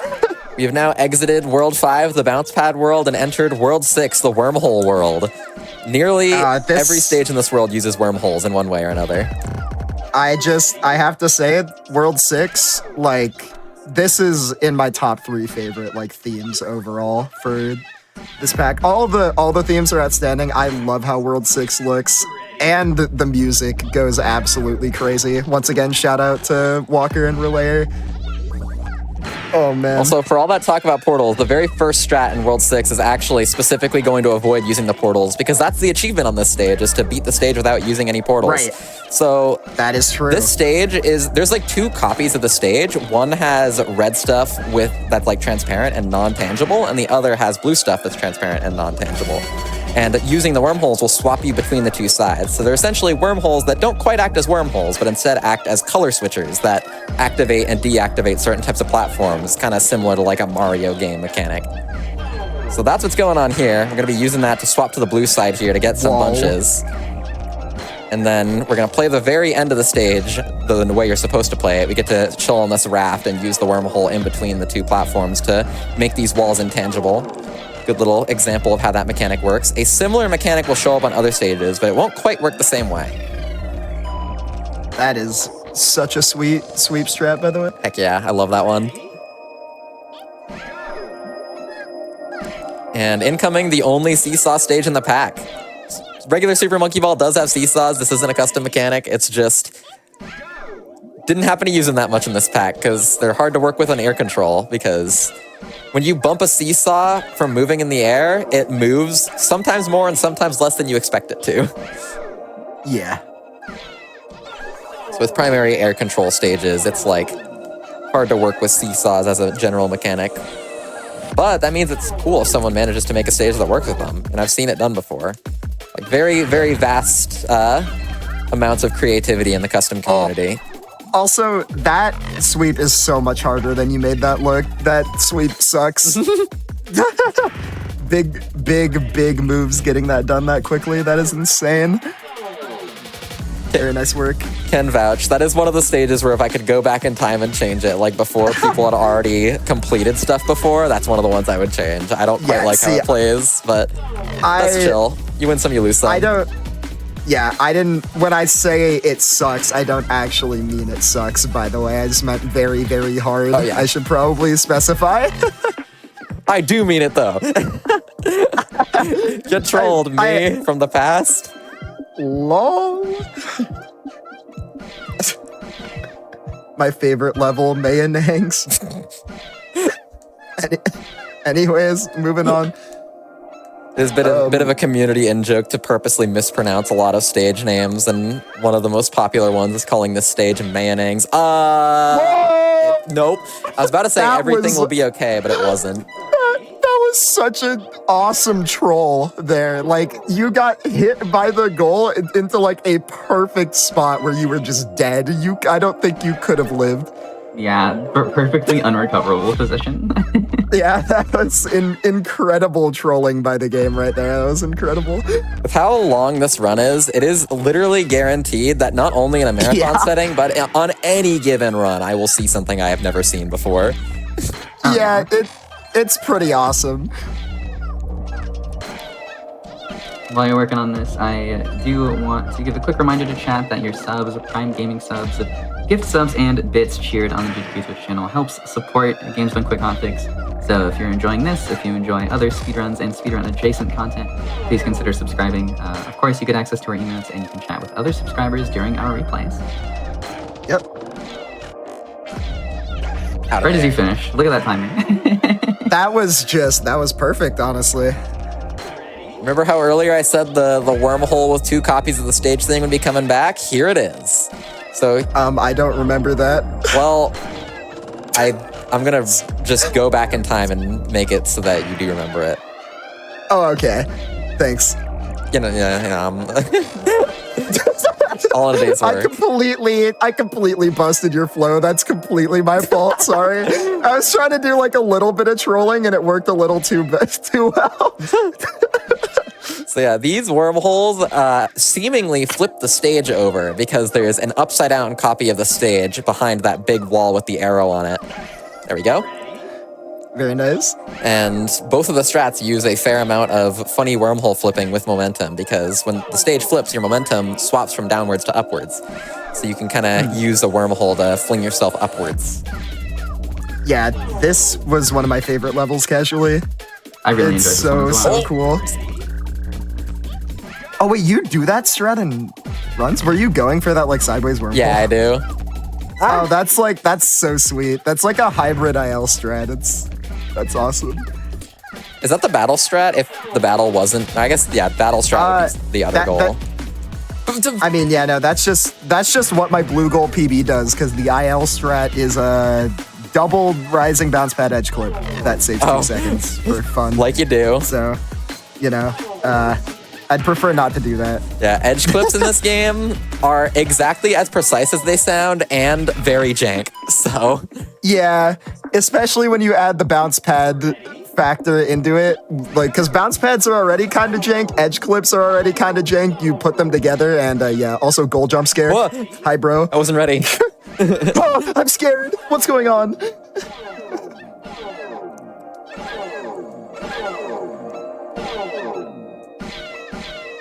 I was so confused as to what you were doing. I forgot there's bananas on this level.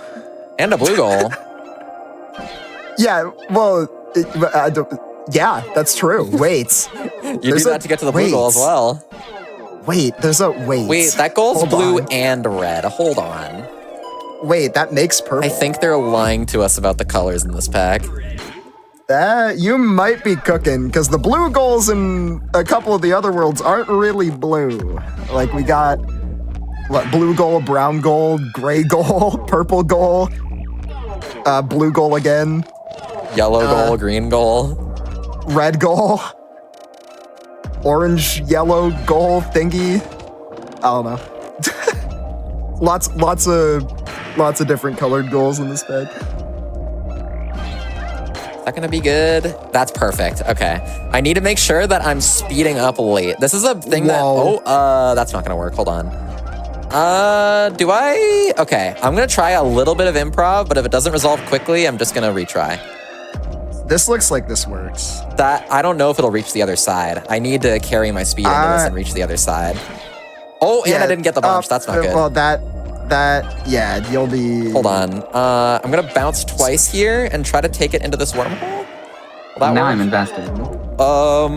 That works. Turn. Not quite. Turn faster. Not quite, baby. Get the bunch. Okay, get the bunch. You're good. Okay, this is why I do this sweep first, because now, even though I'm off route, I can back up into the easier goal. Yep. Which the blue goals are just in these little containers here that have the arrows pointing into them. Boink. YouTube thumbnail. Okay, that save was incredible. Yeah, that was awesome. I was entirely off route from the moment I passed bunch 2. Like, holy heck. This is what we were talking about with the improv. Yeah. I'm nearly speechless. That was absurd. And now I get to the stunt goal strat, which is also pretty cool. High purple goal. Whee! We have another wormhole stage swapping mechanic. This time, it is the conveyors that switch direction.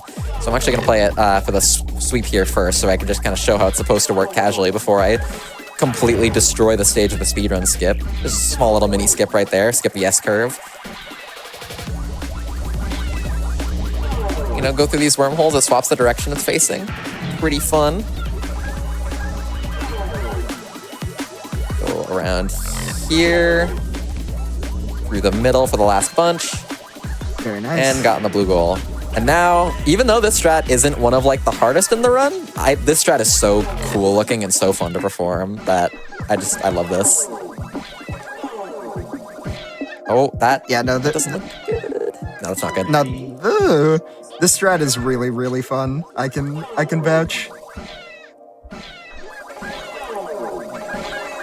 So the stunt goal button at the very beginning there just makes the conveyors much stronger. So they push you around much faster. And because they push you around much faster, it makes the skip possible. Which is cool. Boom. 180 clean. Heck yeah. Oh yeah, if you liked Monkey Grill earlier, we got grill but 45 degrees and there's 2 of them now. If you if you're into that. This stage It's is a more monster. than 2 of them. There's like 5 of them, actually. Yeah, there's quite a few. Oh, it turned me around again. I did not want to get turned around that time. This is another stage where because these cylinders are made using like the game's perfectly calculated math cylinders, and because they're so small, it's a lot of just like, I have a game plan for getting the bunches and a general like order I get them in, but that's not gonna grab.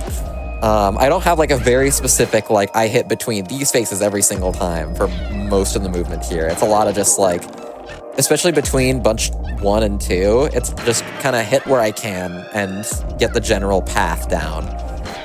Yeah, this was, I was talking about this a bit earlier. This was also in like the last 10 sweeps that I got casually. I think this was number 94 out of 100 for me. This sweep is really, really, really hard.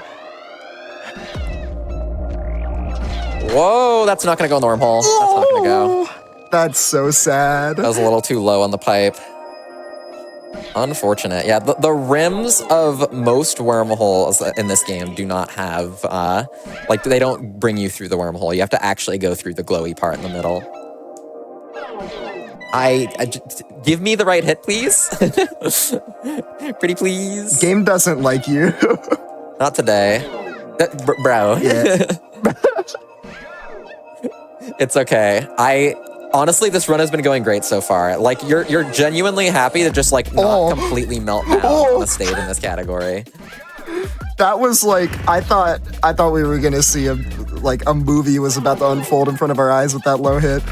This should work. That works. No, it doesn't. Not quite. I lied. Oh, that's so sad. I lied for fun. There we go. That is the hit I'm looking for. And then I can just fall right into that bunch. Only took hitting the cylinders like 10 times for the game to listen to you. To be fair, this is so awesome. It is, like, it's just very precise, and there is a little bit of, like, slight frame alignment randomness to it, but it's mostly just, like, silly amounts of precise. Nah, blame the game. Okay. It's the best way to improve, you know? Always blame the game, never blame yourself. It's But Nambo made the goat game. mindset. Oh yeah, that's the other fun thing, actually. You just always blame yourself, actually, now that I think about it. GG. Blame the game, but wait. Spider-Man pointing at himself emote. Oh my god. Here we have the only stage in World 6 that doesn't use wormholes. This stage is called Random Number Generator because these 2 little buttons at the beginning essentially give you a random layout of numbers. You're always working with like the same amount of each type of number, but the positions they end up in is completely decided by like how long it takes you to reach those buttons, and they're moving fast enough where you cannot pause them in the same spot every single time. So the route on this stage for both the stunt goal and the sweep is a lot of just figuring out like what faces are always going to be there and what ones are always going to be in like one of two positions, and work out from there like, okay, how can I use the faces that are always here or the faces that are always in one of two positions to then come up with a bounce pattern that gets everything. Yeah, because there's 16 possible layouts for the level, so it would be a bit inefficient to come up with 16 individual strats or everything. Also, nice first try. Nope. Oh, nope. Hit the wrong face. Lol. It's okay, this strat's fun. I'm down to do it again.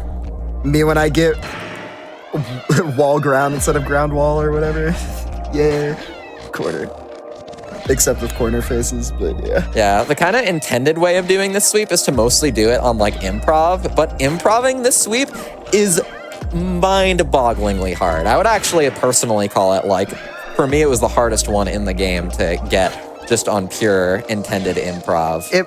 It was, for me, I don't know where I would put it because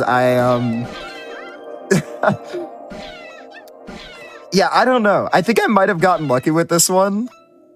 So it wasn't like the absolute worst thing in the world. I'd say it was probably top 10 hardest though. It is one of the hardest ones on full improv. Whoa. So that is completely correct. That's nice good. one. That's good. Hello. Nice. Yeah, Wow, the one there is scary because you have the smallest amount of surface area to work with on that final hit. Actual one jump scare. My heart rate does not appreciate some of these stages. Oh, Yeah. can you find the goal?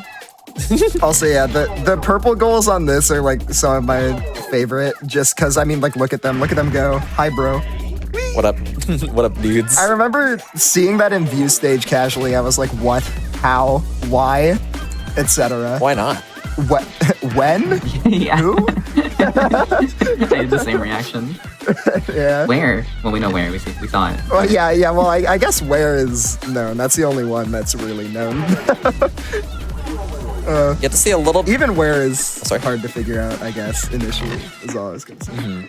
Get to see a little bit more of how the stage actually is supposed to work casually in the sweep here, because in order to get those bunches that are floating in the middle, you have to go through all the individual routes here and essentially build this little bridge for yourself that then has the bunches on it. So I'm going to be building it normally. But then once I build it normally, now that it's built, I can just break the stage all I want. So let's go jump to the middle here directly without going there normally. Whoa, I haven't seen that before. Jump between some Me platforms either. here. Go under This here. is the most complete playthrough of the stage I've ever seen. What is going on? We're just grabbing the bunches fast. It's fine. It's just that. I almost missed. It's It's okay. Boom. 11 out of 11. Okay, well, that was one of the coolest Very things I've ever nice. seen. Out of World 6, it's just that simple, honestly. I love that strat. It's like casual gameplay up until the end. It's like, oh, we built the stage. Time to just completely trick shot on it. What I was gonna say is that was one of my favorite sweeps casually. I really, really like that sweep. Very fun. Whee! I was gonna say, oh, yo, you got the 5,000 bananas achievement. Yay! Let's go.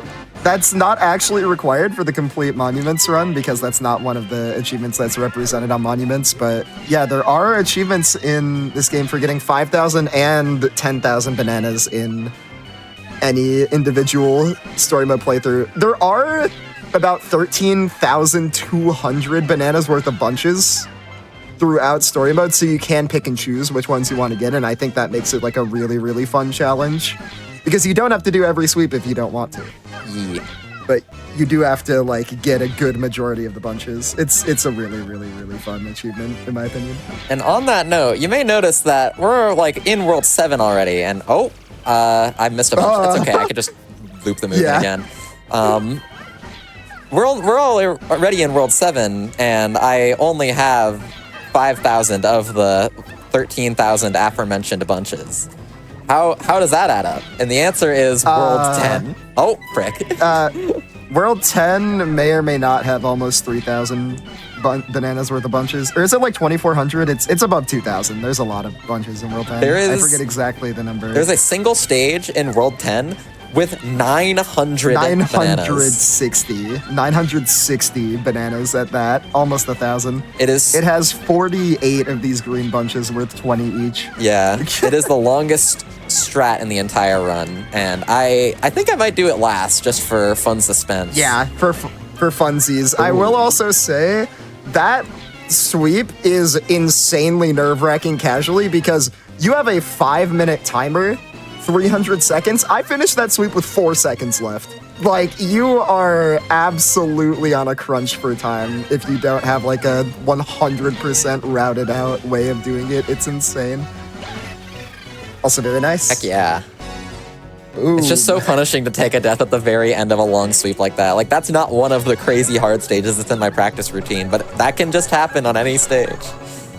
Yeah, no, scaffolding, or I mean, I guess, name spoiler, oh no. But yeah, that level's 10-5. It's, like, the sweep itself isn't, like, super, super difficult, but it's just so long that it's hard to get it every single time because you have to be doing, like, precise-ish air movement for 5 minutes straight.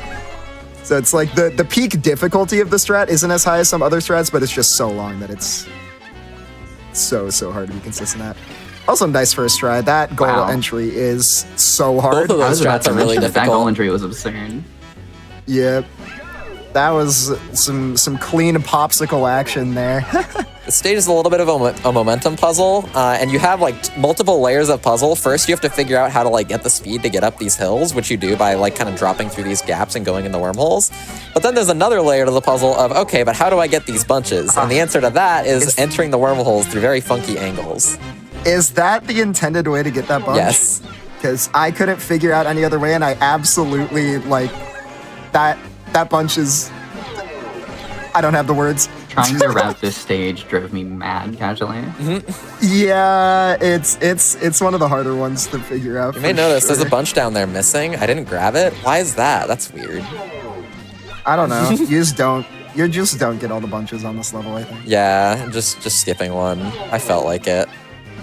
Yeah. Yeah, so there's actually a bug where on the stage, if you collect 2 of the 3 bunches, it still gives you the badge.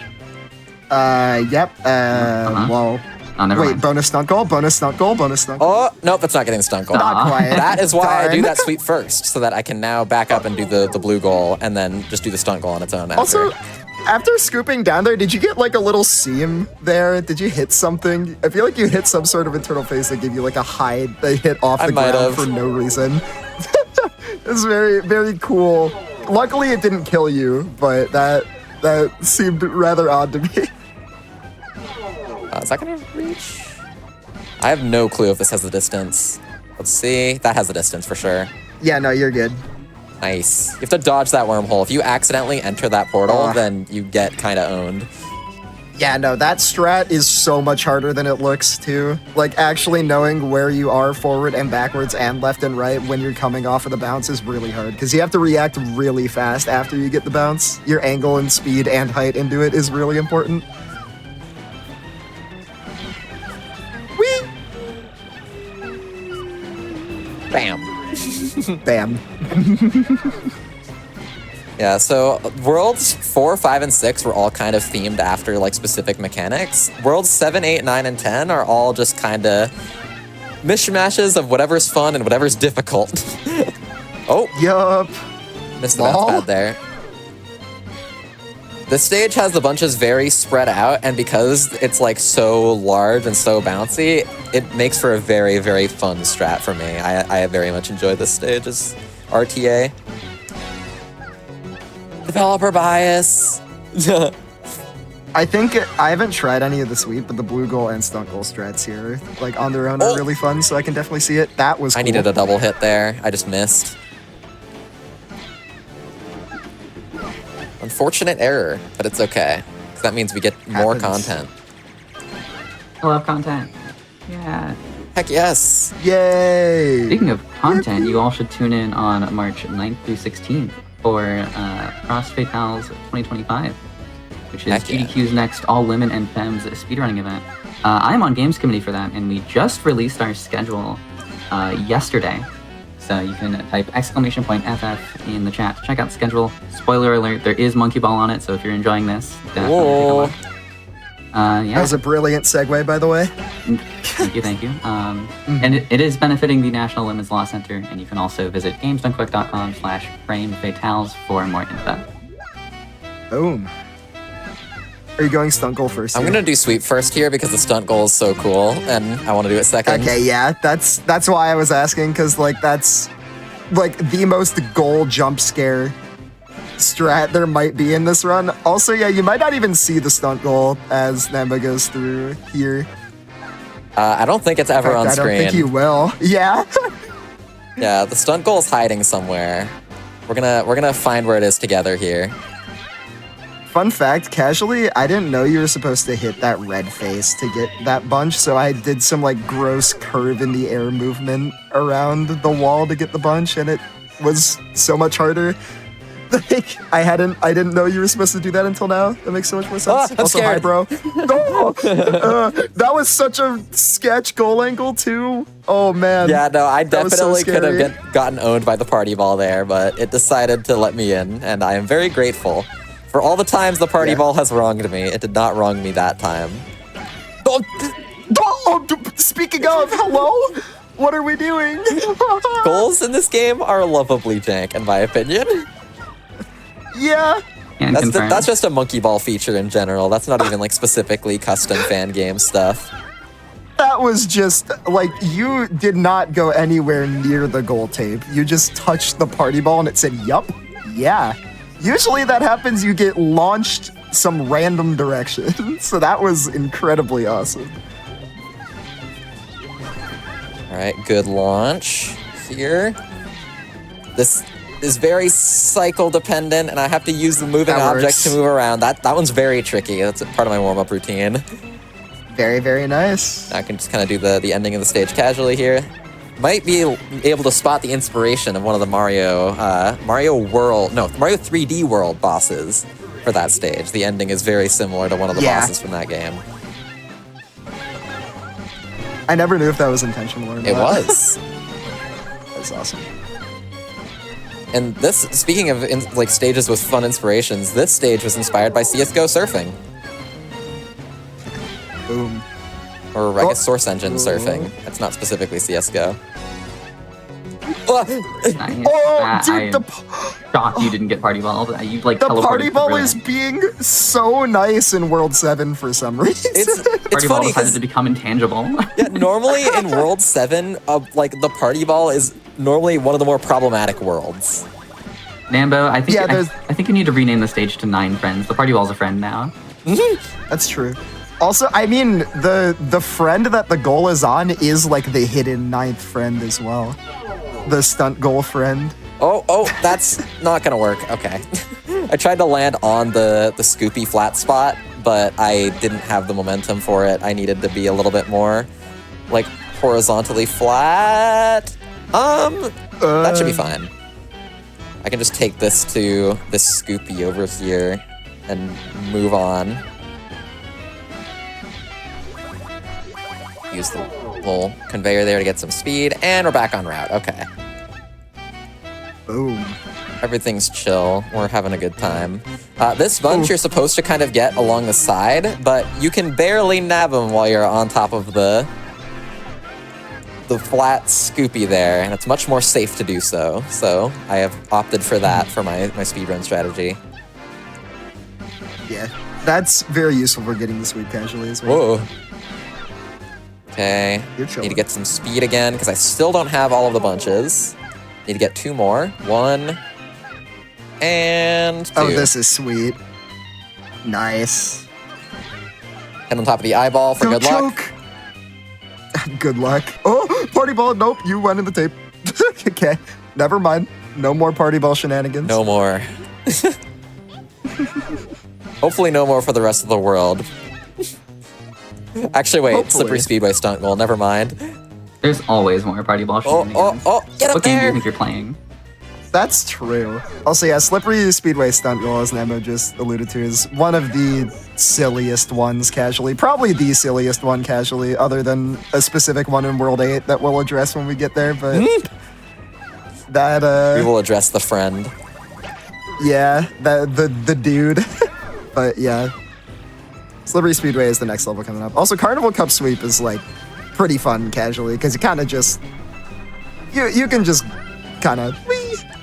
go around in circles, get the bunches. It is very, like, optimal here to, like, exit the scoops without doing a full loop inside each circle, but it's so hard to do that. It's so hard to, like, control your speed and bumps inside the circles. Especially considering these are tiny bunches and you need to get, like, really specific positioning into and out of the I'm scoops. scooping the wrong way. Will that be okay? Ooh, oh my you're god, good. I saved You're that. good. Okay. Yep. There we go. Ugh. Didn't mean to land and do another scoop there, but it's fine. Scoop that. Oh, I'm gonna need to do more nonsense. Oh, more nonsense. You'll find the goal eventually. Nice. Yep. Everything's fine. Everything's okay. Okay, we're back on the outside. I wasn't scared. You were scared. Hello, goal. And then you just bam. And that's just actually the strat there. That's just exactly what you do. You do that exactly every time. Indeed. That's what was supposed to happen. Very indeed. Hello, Slippery Speedway. This is one of my favorite sweeps, casually as well. This is a really, really fun sweep. We're gonna be doing the stunt goal first, though. But yeah, the stunt goal is... Stunt goal's very scary, because we have this, like, this very speedy, like, high-velocity track stage here. And after, like, 30 seconds of playing it the intended way... that's not supposed to happen. I meant to... Okay, I don't know what I meant to do there. That was a really good example of how curved objects in this game can just do things to you that make no sense. Yeah, that's pretty rare that happens, especially going on the side that I went on. But it can always happen. Nothing is truly... Nothing is sacred. Sacred in this game in terms of collision. Yeah. Alright, there we go. That's a good launch, I think. That's good. That is good two-bounce setup, right? Two-bounce, yep. Bada bam, yep, on the wall. Very nice. Now we're gonna hit off of one of the decorative objects. Bit of a theme, might have happened once or twice before. Yeah.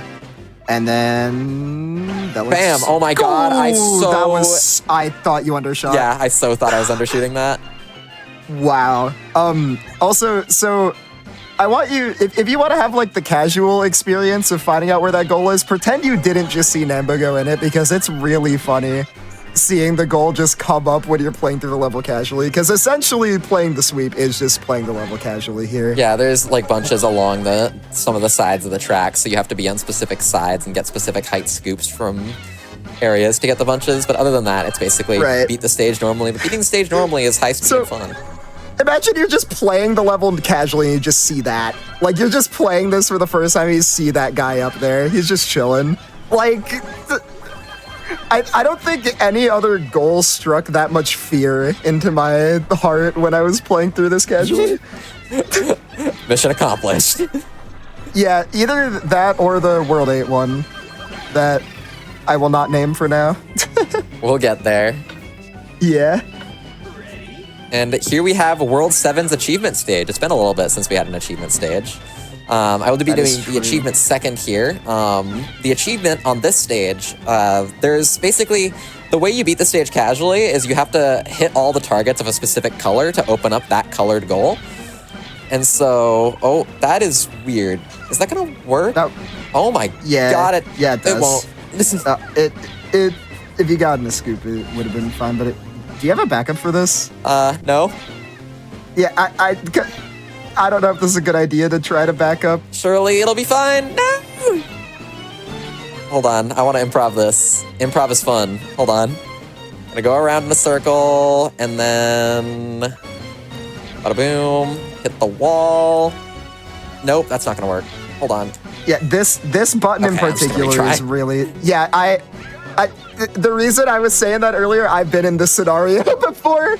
That button in particular is so hard to find a way to get to if you don't have it routed out. So what am I doing?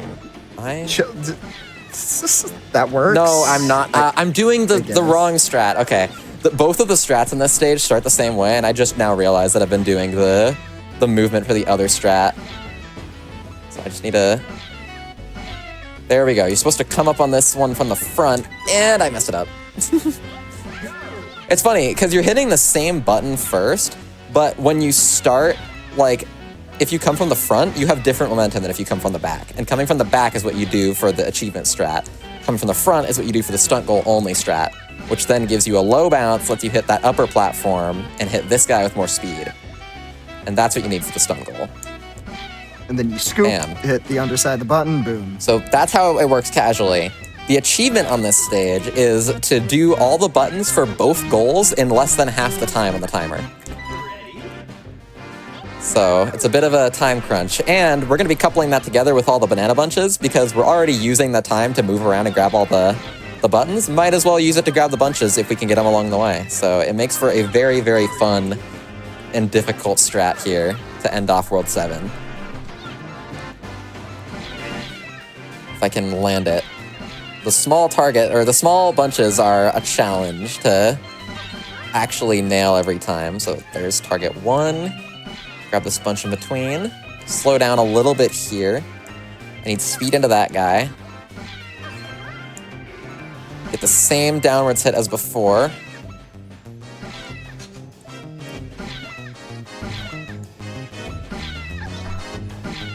Up the wall.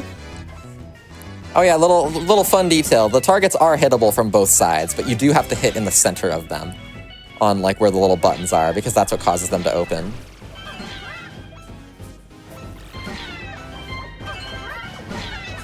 That looks perfect. Let's go. That is a strat that I very normally will end up like off route or miss a bunch and I need to back something up at the end. Very happy to actually get the whole route. Well done. Into World 8. Oh man, this is another super difficult world. But it's kind of for, instead of something like World 2 where there's just a lot of hard sweeps, World 8 has like a couple hard stunt goals and a couple hard sweeps that kind of act as like difficulty spikes throughout the world. At least that's kind of how I assume it would feel like. That's how it feels based in the speedrun, on for sure. playing games.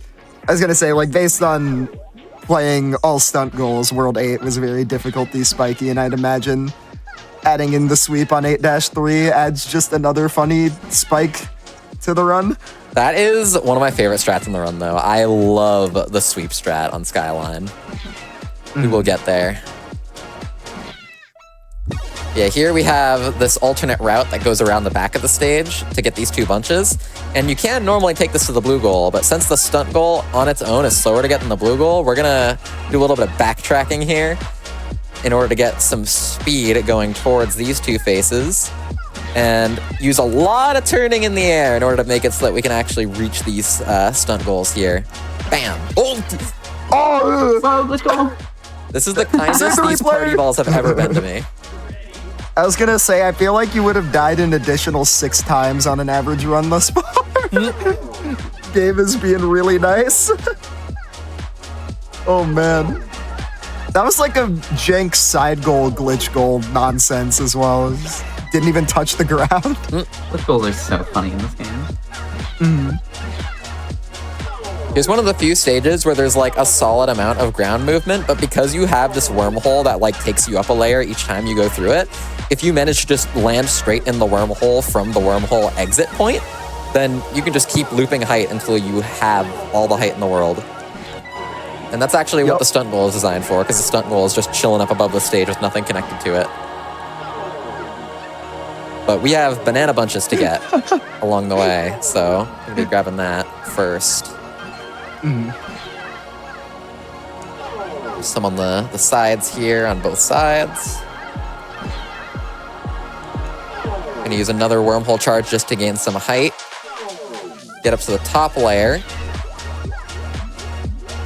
Oh, and fun little thing about this world that you kind of can see just by going on that wire at the top of the stage there. This world for the trims with the little lights on the side. Oh, this should be fine. Oh, I hit the side.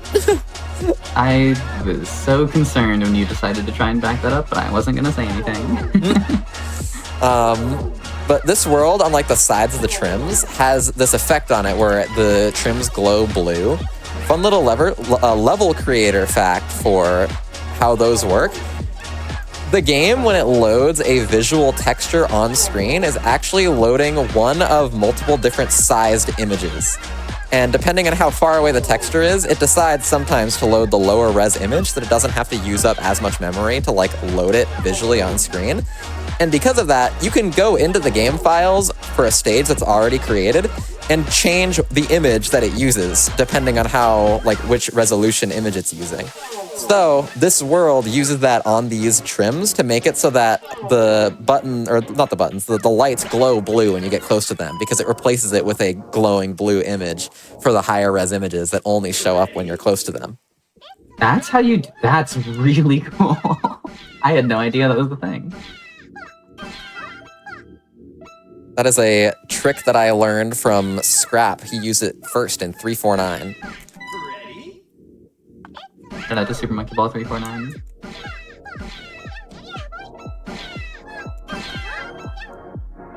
A small but very cool level path. Heck yes. Oh, that's gonna be weird.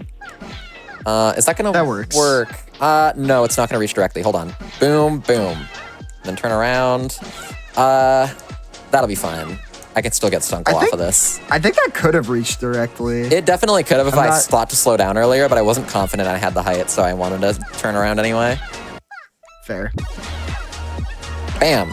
The stunt goal there, even though it looks like it's just right next to the blue goal, the stunt goal is like a little bit of a challenge of if you click none of the levers, then the stunt goal will be available to you.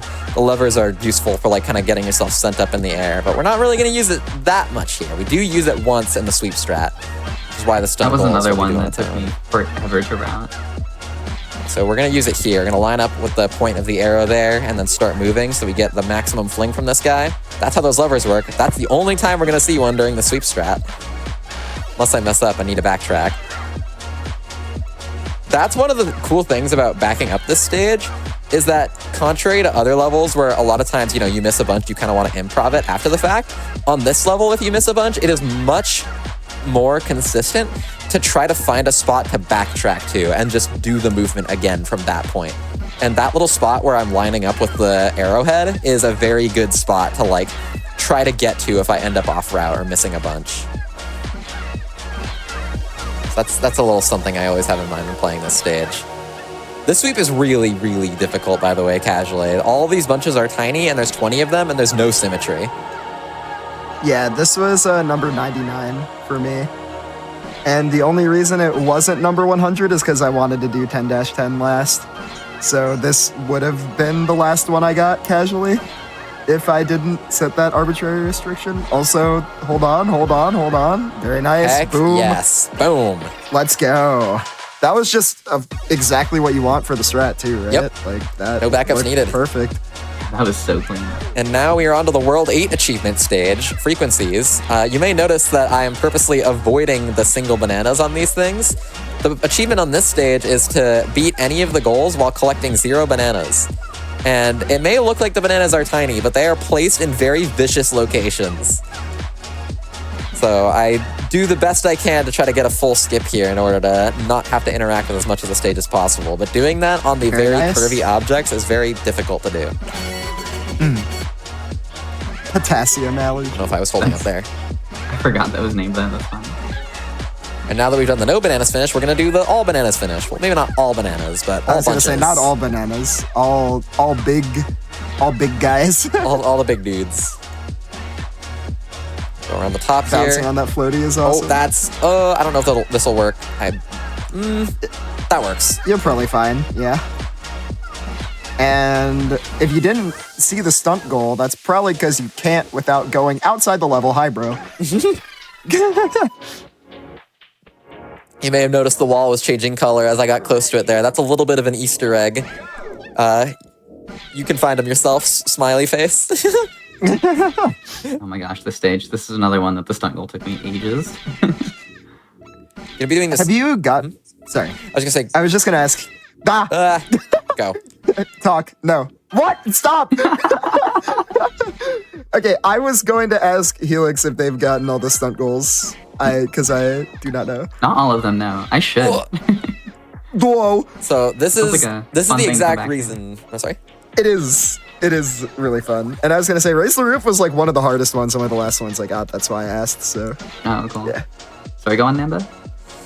This is the exact reason why I do the sweep first on this stage, because it is very easy to end up off route, and whenever I end up off route, I just take the blue goal so that I lose less time for messing it up.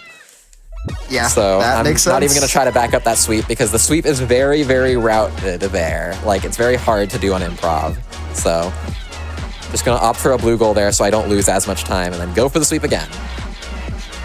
Yep. This sweep strat is one of the flashiest strats in the entire run. I don't know how you do this in RTA. It's so insane. Fun practice. Thumbs up. Rainbow's just the goat. Well, I mean, that's like, this is known information. I almost missed that. That was terrifying. Get all the height in the world here.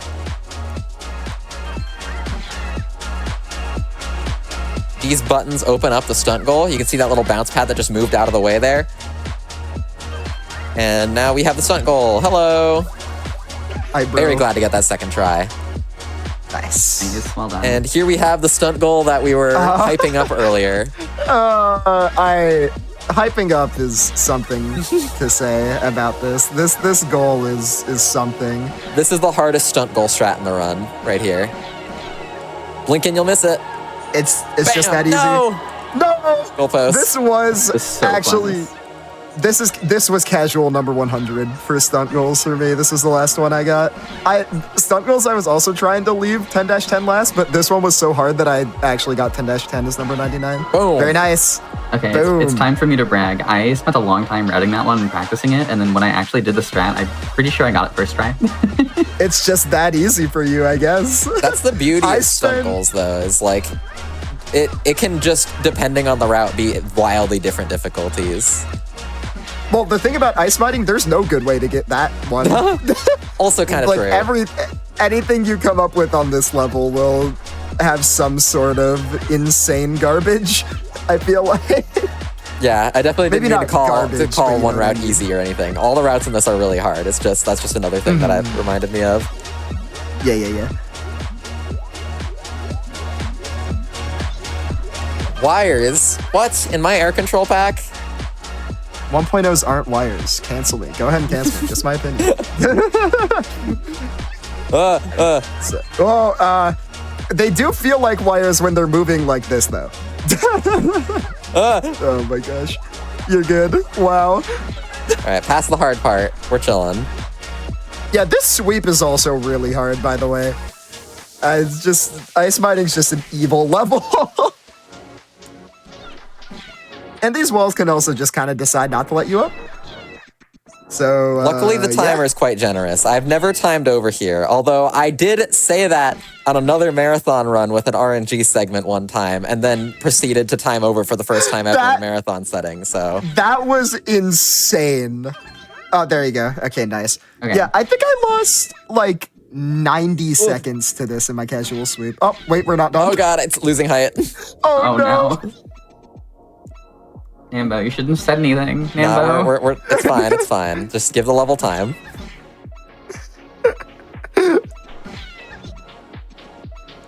There is some technique you can do to make the scoops here give you slightly more height on average. So there is some like nuance to that, but they can just kill height for no reason. Yeah, that tech being like kind of peeling off the wall as you're going back down, right? Yep. Yup. Nice. All right, we're out of there. Heck yes. Onto electromagnetism. This is a giant puzzle stage that we will be interacting with absolutely zero of the puzzle of. Yeah. It does look a lot more intimidating of a puzzle than it actually is, though. Why am I doing stunt goal first? Okay, well, I guess I just have to remember. Never mind. Where are we going? I wanted you to keep yeah. playing that. It was a fun adventure. This is one of Are we those there stunt yet? goals where it's like, it's so much harder to back up on improv that it's just worth it to retry.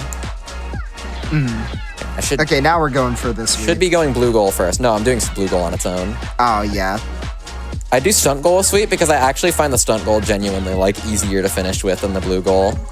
The blue goal, it has a little bit of a tighter speed requirement to reach this like the platform fast. And I'm just used to the stunt goal strat because I started out running all stunt goals. That's not gonna reach the bunch. Yeah, there's a lot of bunches scattered throughout in this level. They're very, like, irregularly placed. Yeah, this sweep was just hard to find all 14 bunches for me. Like, I didn't notice there were bunches on top of the magnets for a while. Hello. Like, hi. Yeah, that was nice timing. This one's the hardest one to find. This little dude right here. Yeah, this one. Hello, dude. Yeah, hi. Why does he exist? Not For hard to you. find is the VODs if you missed any of this run, because you can go to youtube.com/gamesdonequick, and they're right there. Make sure you're subscribed. GDQ Great VODs are there as segue. well, of course. He's killing the segues today. This is awesome. Right here at the... Oh! That was just through the wall, by the way. That was pretty great. That was kind of legendary. I'm not even mad. Yeah, that might be the most awesome minute time loss I've ever seen in this game.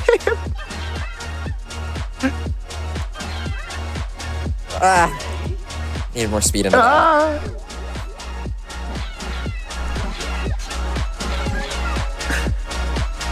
Yeah, so clicking these buttons just kind of moves the magnets, and the whole stage is a bit of a puzzle using or a bunch of mini puzzles that are chained together using that mechanic in various ways. But because it's like hold on. I was gonna say, because it's a pretty high speed animation, it's easy to get a good amount of speed from it. Is this workable? Okay, wait, I think I know what to do here. I think I need to go here, hit this bounce pad, and that gets me up here. Yep, there we go.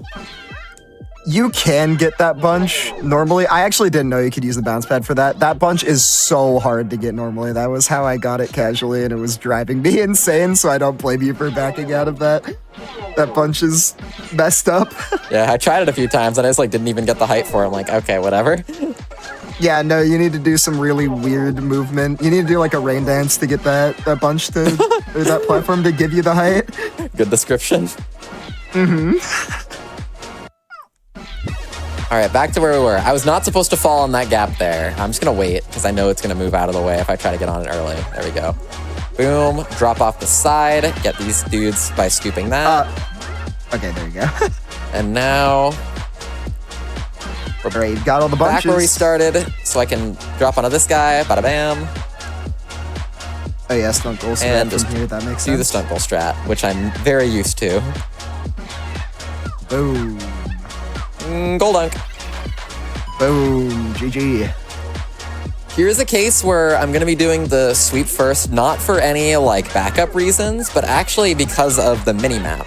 So pressing the hotkey for having a stage not automatically exit you out with the auto menuing is A. You have to hold A into the goal to essentially force it to not bring you to the next stage. That's what I use in order to make it so I can play the stages twice in a row fast. And A is also the hotkey for the minimap, making the minimap zoom to different scales. And in order to set up the minimap so that it's good for this stage, you don't want to be having to hold A throughout the entire stage. And so I find it much easier to just do the stunt goal strat, which requires a specific minimap zoom second in order to not have to worry about fooling around at the minimap mid-stage while I'm doing other things. So, set myself up here. Boom. Boom. Get that bunch. Perfect. That's not going to land. Should be fine, though. I can just hit that wall.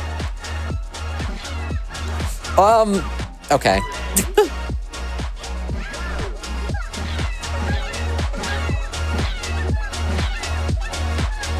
It's okay. We'll get there. I believe. Yeah, this is a good little showcase of one of the mechanics of bounce pads in this game, which is that because they're conveyors that just straight up add to your speed, they don't manually set it through any direct variable, you can repeatedly bounce on a bounce pad, and to a certain point, it'll keep giving you height. It eventually stops scaling. It's not an infinite height trick, but the stronger a bounce pad is, the more you can kind of like keep bouncing it and keep gaining height from it. So I'm actually repeatedly bouncing this bounce pad here in order to get enough height to both reach the bunch and reach this slant here, which I was trying to hit the past 2 times. That is insane. Oh my. And that is so efficient. I'm on the wrong bunch here. Hold on. I'm supposed to be on the other bunch. I need to do a quick turnaround. Camera, don't fail me now. Okay. And I'm very much looking at the mini-map for this as well, instead of looking at the stage. I cannot see what's going on the main stage for most of this movement, so I'm just kind of looking down in the bottom right corner and seeing where the stage is at there, using that to navigate myself. And here, before the stage is ready, I set it up to the closest mini-map zoom so that I can do this dunk without having to worry about where the mini-map's at all. Because this dunk, even though it's very low speed, is very blind. This is like top 3 hardest stunt goal dunk. Okay. Sorry, interrupted you. The timing was so good. I'm not mad. Why would you be? I won. Yeah, that's true. I'm happy. I'm happy for you. Yep, I'm so happy. Also, you made that look really easy too. That strat's impossible. Well, the goal. Party Ball didn't completely knock me off the stage. That was a warning. Yeah. A warning, Pat. Be careful. Tread with care. Yeah. Retry that. You need speed going into that in order to get through the gap and get the bunch. About hot, get the bunch. So, fun little fact about this stage I'll just throw out there. This stage was actually inspired by a stunt on another stage in Super Monkey Ball Gaiden. Shoutouts to Kutzman for that level pack. Very awesome and pretty well known in the Monkey Ball community pack. The stage aligner has these like 2 bounce pads that are normally supposed to kill you that are both angled at like a 45-degree angle to each other, similar to this. And we figured out that you can just like bounce between them and get a bunch of height out of it. And I'm like, that's cool. I'm gonna turn that into a stage. That's a fun little origin story for you. This sweep was also in the last 10 that I got casually. Sweep is really, really, really hard. That's a cool strat. Whoa. Okay. Thanks, fine. We have one more bunch to get, and it's inside this little danger zone in the middle of the top of the stage here. The washing machine. Call it the washing machine because if you accidentally get stuck in there, it spins the ball around so fast. It is very funny looking. Also nice. Heck yeah. Coming up on the end of World 8, I'm assuming we're going to be taking another break after World 8 ends. That is correct. So once I get the second goal entry on Percussion Ensemble, I will call pause. But we have a stunt goal and a sweep to get first. This stunt goal is awesome. It's just on the drumstick. What he doing up there? How'd he get there? Nobody knows. Whose goal is this? Whose goal? Someone get him. Someone get him down. Oh no! No, I feel bad. I put him there. This is why? my Because fault. you put him up there. Yeah. Oh man. I'm sorry, I didn't mean to inflict guilt upon you. I was just trying to make a funny joke. It's so over. I'm so sad. You've made me aware of terrible actions which I have committed. I feel like many people have made you aware of terrible actions you've committed throughout, like just placing some of the goals and bunches in this pack. I feel like you've heard a lot of that. At a rate of about once a week, I will just get a message from someone. Also, time pause now. Also, Just to finish my sentence, at a rate of about once per week, I will get a message from someone like with a video of really silly and nonsensical collision that they got. Like, why did your game do this to me? And I'm like, I don't know, /shrug. You made some evil decisions with Supernova too, but we can talk about that after this break. We will be right back in just a few minutes. Another great time to get some water, go use the bathroom if you gotta, because you do not want to miss any of World 9 or 10 coming up right after this. We'll be right back.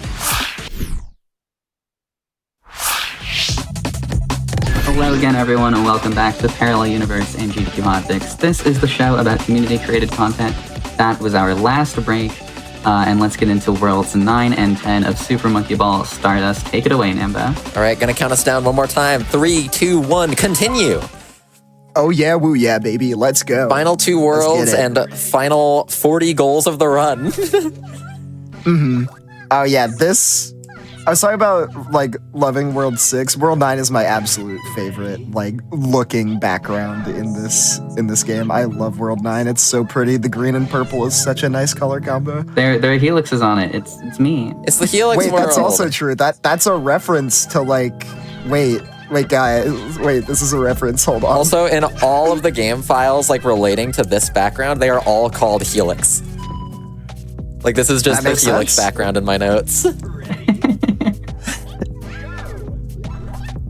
Also, shout out Super Meat Boy. We got Salt Factory up in here. Heck yeah. Oh, I guess I'm doing the bunch strat. Whoa, Oh. that was some crazy improv. That's actually to, not improv. Even try to do that though. That was actually technically wasn't even improv because that just is how you strat the bunch strat. I just wasn't meaning to do the bunch strat initially. No, I meant like flipping the switch in your brain to just trying to do the bunch strat off that is what I meant, because that's crazy. Also, you turn around the other way on that compared to how I do it. That strat is so hard. Yeah, But that's like my, a position lineup to get hit by the thing. But yeah, no, that like that just felt wrong to watch to me because I turned the camera the other way there. It's all, but that was like, wow, you made that look so easy.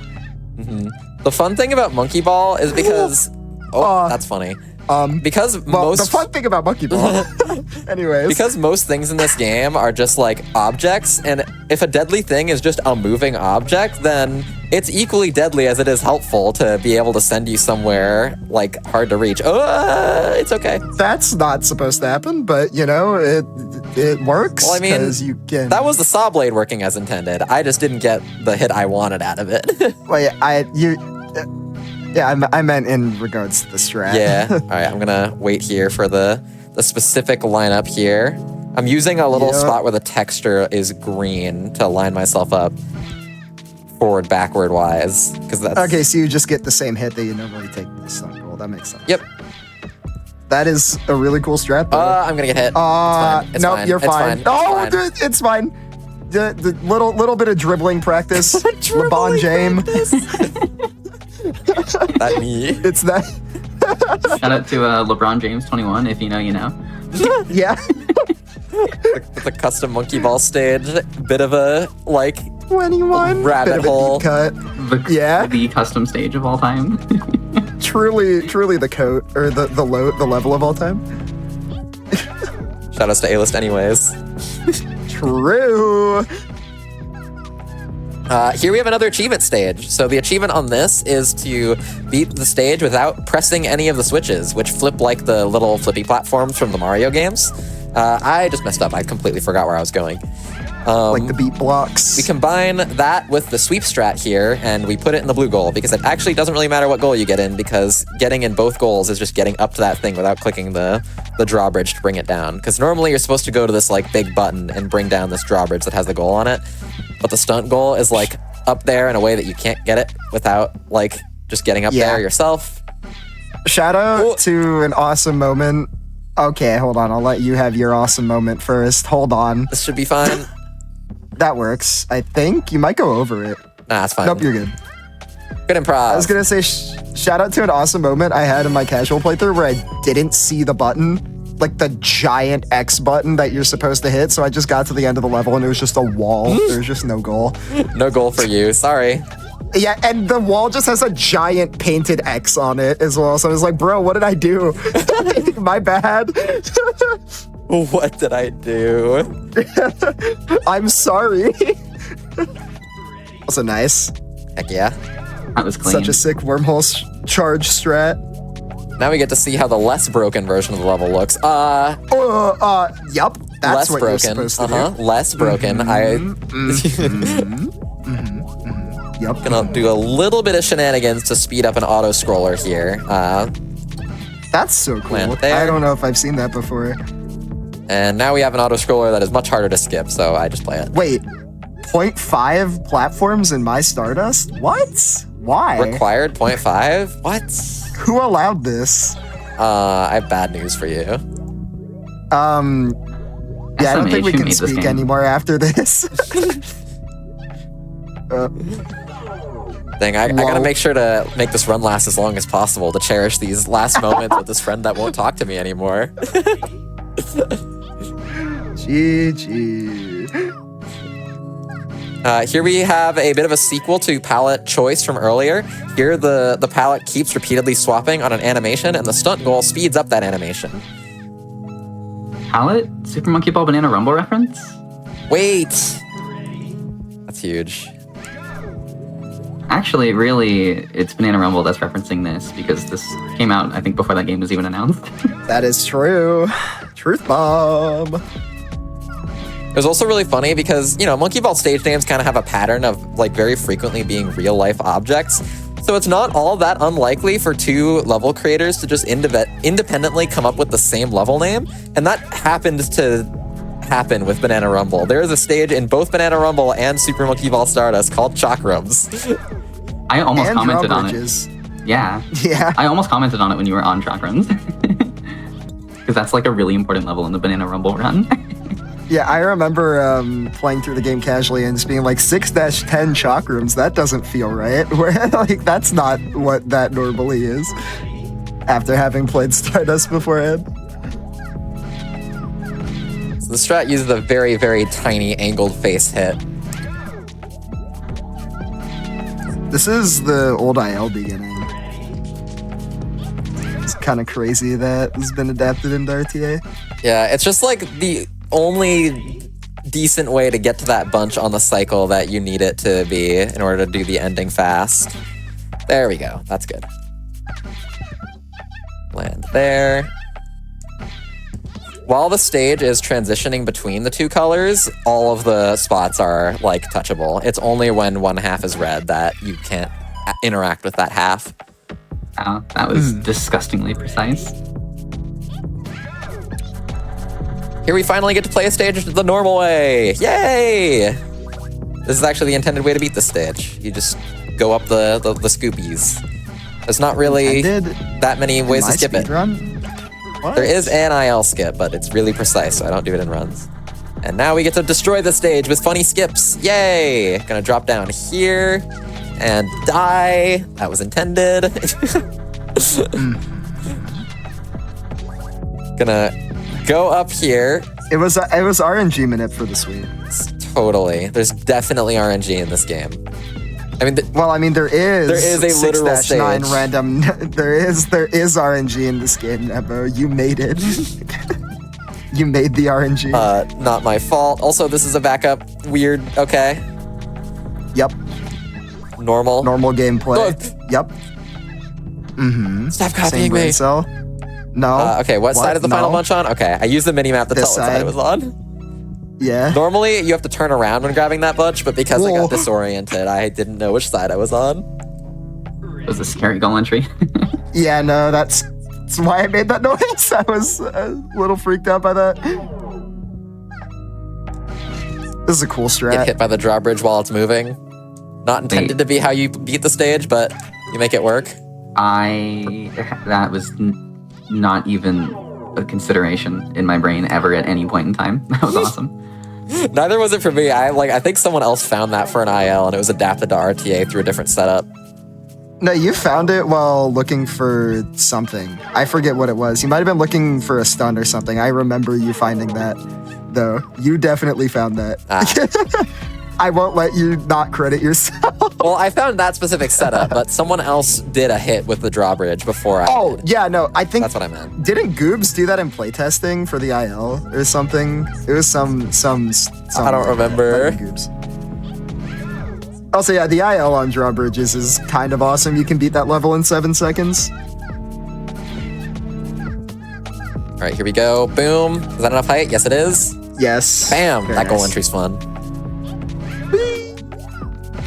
And this stage has some very particular placements for the bananas that make it so that it's really hard to do in like one loop. Basically near impossible to just do in a single movement loop. That's not gonna reach, okay. So I kind of have to backtrack in order to collect one of the bunches. And that makes the strat very funky. Okay, that's good. That's better. Go forward, I didn't collect that. I need that. Yup. Another one of the stages where the movement is very scripted, so instead of trying to improv whenever I mess up, it's just go retry. That's a lot of what, like, this run and getting used to it is knowing what stages to retry on and what stages to improv on. Also, Secret Bunch? What's he doing down there? Hidden guy. What? Why? Put him in jail? Why would you do that? Yeah, wait, hold on. Bunch jail? What the heck? Who thought this was a good idea? Whoever made the pack. Yeah, I don't think I like that person very I'm gonna much. have to have a word with them. Yeah, that's probably what I'm thinking. I'm gonna have to ask them to be on my Hotfix show and play something really cool. What? I was thinking of giving them a stern talking to, but you know, I guess to each their own. Happens. We all have different ways of expressing frustration at collision. Oh, football! I love that level. Foosball! This level's awesome. Oh! Football! We're gonna pretend I meant to hit that. Yeah, that was the strategy. Also, this purple goal is really awesome and funny. You can tell it was a strategy by the fact that I retried immediately after it happened. Can you find the hidden goal on this level? There's a hidden goal? What? Yeah, did you see him? He was on screen. Wait, I think you found him. I'm scared. Wait. Also, that strat is so hard. Genuinely, like, top 5 hardest stunt goal strats. It's really easy On to its own. over or undershoot the goal there, and having like the perfect amount of speed so that you're not having either one happen, and then reacting very quickly to like your exact positioning is very difficult. Yeah, and because the platform is like curved upwards into the goal, it's like really easy to undershoot and then just get clipped upwards and you can't do anything about it. Or get hit upwards even just by the face. I forgot you put bunches there. Funny bunches. Oh, I'm gonna need to Speaking of funny I need bunches, to go back here. Hold on. So there's a bit of a movement cycle here that I line up with the fling, and my movement kind of depends on getting a very controlled fling out of that. So I don't want to be going with extra speed into that ending. boom. Okay, that was really cool. Heck One yeah. more level for World 9. And these bunches are a little bit goofy. So normally in Monkey Ball, a somewhat less known fact, at least to people who play the stage casually for a lot of these, is that bananas that you collect after you enter the goal still count towards your score. And they also still count towards bunch sweeps in this pack. So the intended method to get the blue goal bunches here is they're all in a line after the blue goal. And after you get the goal, you kind of slow down and you have the fly up animation that happens. So the faster you go into the goal, the further you travel in a straight line. And therefore, the more bunches in the straight line that you'll collect. So there's 15 bunches in a line there that are set up in a way that in order to have enough speed to reach them, you have to loop the level twice through that giant wormhole that's at the end. But there's a little bit of an oversight in the way those bunches were created. In order to make it so that you stay on track to always get the bunches and don't get sent out at a weird angle, which can just sometimes happen, there's a little invisible tube that's chilling around where those bunches are. And that invisible tube is made of one-way faces, because all faces in this game are one-directional. Like, you have to manually place a double face the opposite way in order to make a two-way face. So, this tube that has the bunches, you can just jump into it from behind like this and walk around on nothing. So that's the easiest way to get that sweep. It's just too simple. Awesome. Also, World 10 time. Welcome to World Oh, this 10. world's so awesome. Starting off with an absolute banger for both stunt goal and sweep. Both of these strats are so insanely flashy. I mean, this level in general is just flashy. I think that was the point. But, like, oh, man. Every single one of these, I love this stage. yeah. Every single one of these wormholes flings you back out at like near where the beginning of the stage is, but because they're kind of, you're able to keep momentum charging them, similar to like some of the stuff you saw earlier on like Leaning Tower. The whole idea for the stunt goal is if you charge it enough times, then you can just get an absolute bucket load of height. And this is a really weird angle. I don't know if this is gonna work. Not quite. No, it's not working. Still not quite, yeah. Dang. But yeah, this stunt goal was one of the ones where when I got here in my casual playthrough, I had stopped everything and I was like, I need to get that before I leave this level. Such a cool goal. There are 3 goals spinning around on these tiny shooting stars above the end of the stage, and hitting a moving target when you are a moving target is very difficult in this game. Especially one as small as the goal. Here we go. Yeah, here we go. Oh, that's not going to be enough distance not again. quite. I keep just undershooting it by too much to even have a chance. I mean, this is so hard. Yeah. Like, Even just landing in these wormholes with the amount of speed that you get in Yeah, this no. stage, like these wormholes are tiny too. Please reach, please This is reach. so precise. One Wow. That's good. thing you may notice as well on this stage is that I'm doing a lot of snaking in the air. That's something that I kind of neglected to mention because it's really hard to notice on a lot of these stages. But we have the whole like square input equals diagonals are stronger than cardinals. And because you're tilting gravity, that means that... Nice. Why did I stage select there? I'm supposed to play the stage again. Because of that, that also means that diagonals is changing gravity further. And when you change gravity further, it means that gravity in the downwards direction specifically is slightly less strong. So you'll see me if I want to make the distance to a surface, I'll be snaking around in the air a lot. And also just doing that in general in order to sustain my height in the air for slightly longer. Because diagonals in the air is essentially slight moon gravity. this sweep is insane. These wormholes are so tiny. Yeah, this is just aiming the sweep. Like, come on, you're so far above the entire stage. The fact that you can then aim into these wormholes. I do take a safety bounce before this final one because aiming that final one is a bit too much for a 50-second death. Yeah, I will say the score strat on this level is so fun, where you just, like, you do what Nemba just did, except you do full send that last wormhole, and then you go all the way to the stunt goal. That was really, really fun to play. It's super hard to learn, but it's so fun. Also, yeah, the fact that you just kind of did that in an RTA is insane. Good job. Wee.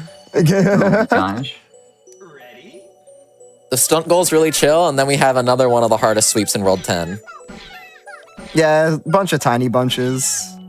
A bunch of bunches. It's funny because they're called bunches and there's a bunch of them, so like it's funny. Yeah, the air movement to get these tiny bunches is just a lot of turning in tight quarter spaces where it's really easy to get smacked by something. And doing these little Wait, he likes- or sorry. No, I was just gonna say it's like because there's a bunch of them and they're bunches. That's all. Guys, I don't get the joke. Can you make a joke that's like that I can understand, please? Yeah, I don't get it. Nah, I'm sorry. I'm such a. I mess up everything. No. I'm sorry. No. Anyways, you're just kind of schmooving right now. You got past the hard part Heck yeah. of the sweep here. This is how good Nambo is. We can just like fool around on commentary and Nambo just like Yeah, Nemba just go. absolutely destroys the game in the meantime. I mean, I genuinely find it helpful to have like a silly call going on whenever I'm playing this game. Like That's when true. You are in a voice call like all the time. if I'm on my own and just in silence, or even just like listening to music, I oftentimes get very in my own head, like thinking about the strats in a way that is like detrimental to my gameplay. You just got slapped. That was. The game did not want you to get the ring scrambler stunt goal like Yeah, this is one of the flashiest strats, by the way. You have to click all 4 of these target buttons. And shoutouts to Goobs who found this way of just completely ignoring the rest of the level to rocket in between the platforms. So awesome. And then just get sent up to the stunt goal once it's open. That strat is so fun. It's also just like, yeah, no, I was gonna say exactly that actually. Once you figure out how it works, it's so fun and so clean.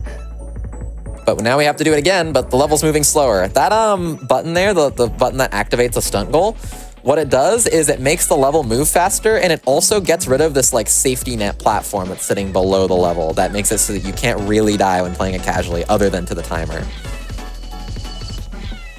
So yeah, no more ground and level hits you way harder. Yeah, it's called chaos mode for a reason. They don't lie. Yeah. That's there? gonna get hit. It's fine, it's fine. The route kind of has like a nice reset point here. Okay, can I stop getting hit? It hit me again, but it didn't do anything that time. That's fine. This is the safety net, by the way. That little like kind of glass-looking platform at the bottom, that's the safety net in question. And that's part of the reason why I play sweep in the blue goal, is because having that safety net when you're down there grabbing those bunches is very important. Oh, I wanted to get the wall ricochet into the goal for fun.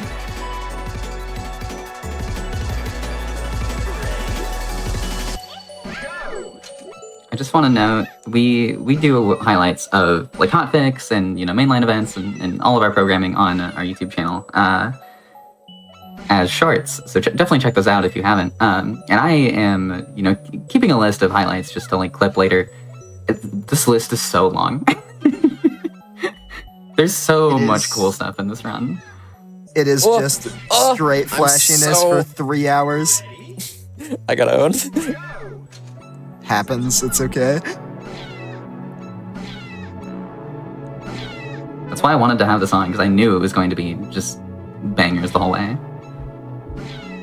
Also, it's not going to reach the bunches. So you said you wanted to do 10-5 last, so I'm just like reminding you to not play that next. I will be skipping that. Thank you for the reminder. Oh. Yep. This improv time? Improv time. Whee! And I have to reach the bunches too, so that's a little bit spooky. That should be good, though. You're good. Yeah, you're good, you're good. Oh, please don't hit me up. Oh, thank God. Nice. Oh, wow. That got so close to smacking me off the stage. I'm going to wait an extra cycle here. Yeah, wait a cycle for sure. Good call. Make sure that thing's not in the way. You would have gotten so owned if you didn't do that. I entered scaffolding. Hold on. Yeah, I'll do the stunt goal and then I'll leave. Actually, no. Yeah, I don't want to accidentally exit Yeah, story don't mode. accidentally clear it. All right, we'll play scaffolding later. That's the longest strat in the run. It is a 4-minute long strat. Mm-hmm. Yep. Funny. Lay 48 bunches. It feels so genuinely weird to be playing Rapid so quickly after the stages before it.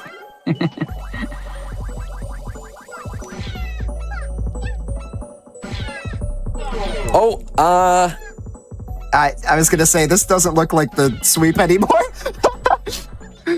There we go. We take that, I guess. Okay. Nice.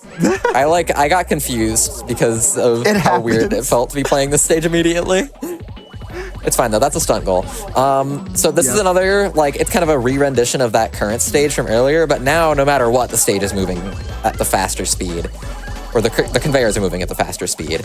And the stunt goal is, the end of the stage has this, ramp that essentially, scoops you up to the goal.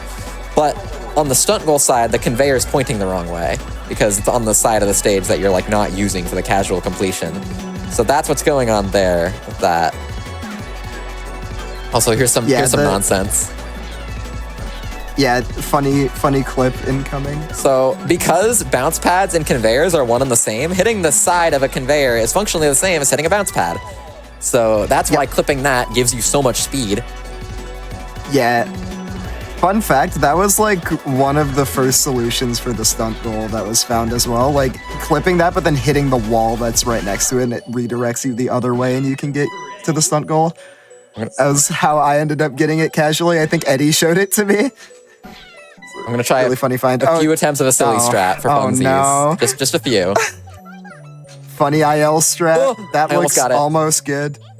Yeah, this strat is so silly. Okay, I'm not quite gonna try it anymore. The other strat here is really cool anyway, so I'm glad to show that off instead. I was just trying the IL strat for funsies. Everything about the stage is really cool. I mean, that can be said for so many levels in this pack. The stage was actually high-key inspired by a lot of Celeste custom maps that have a lot of these rooms where you'll build up a bunch of speed and then have a giant fling at the end of the room. That's the whole idea of this stage, is that there's a bunch of these little islands that you're flinging between. And it's a bunch of these little momentum puzzles to figure out how can I get the speed to fling to the next island. That was one of the first ever episodes of Parallel Universe, was a Celeste episode. Such a good game. Oh my god.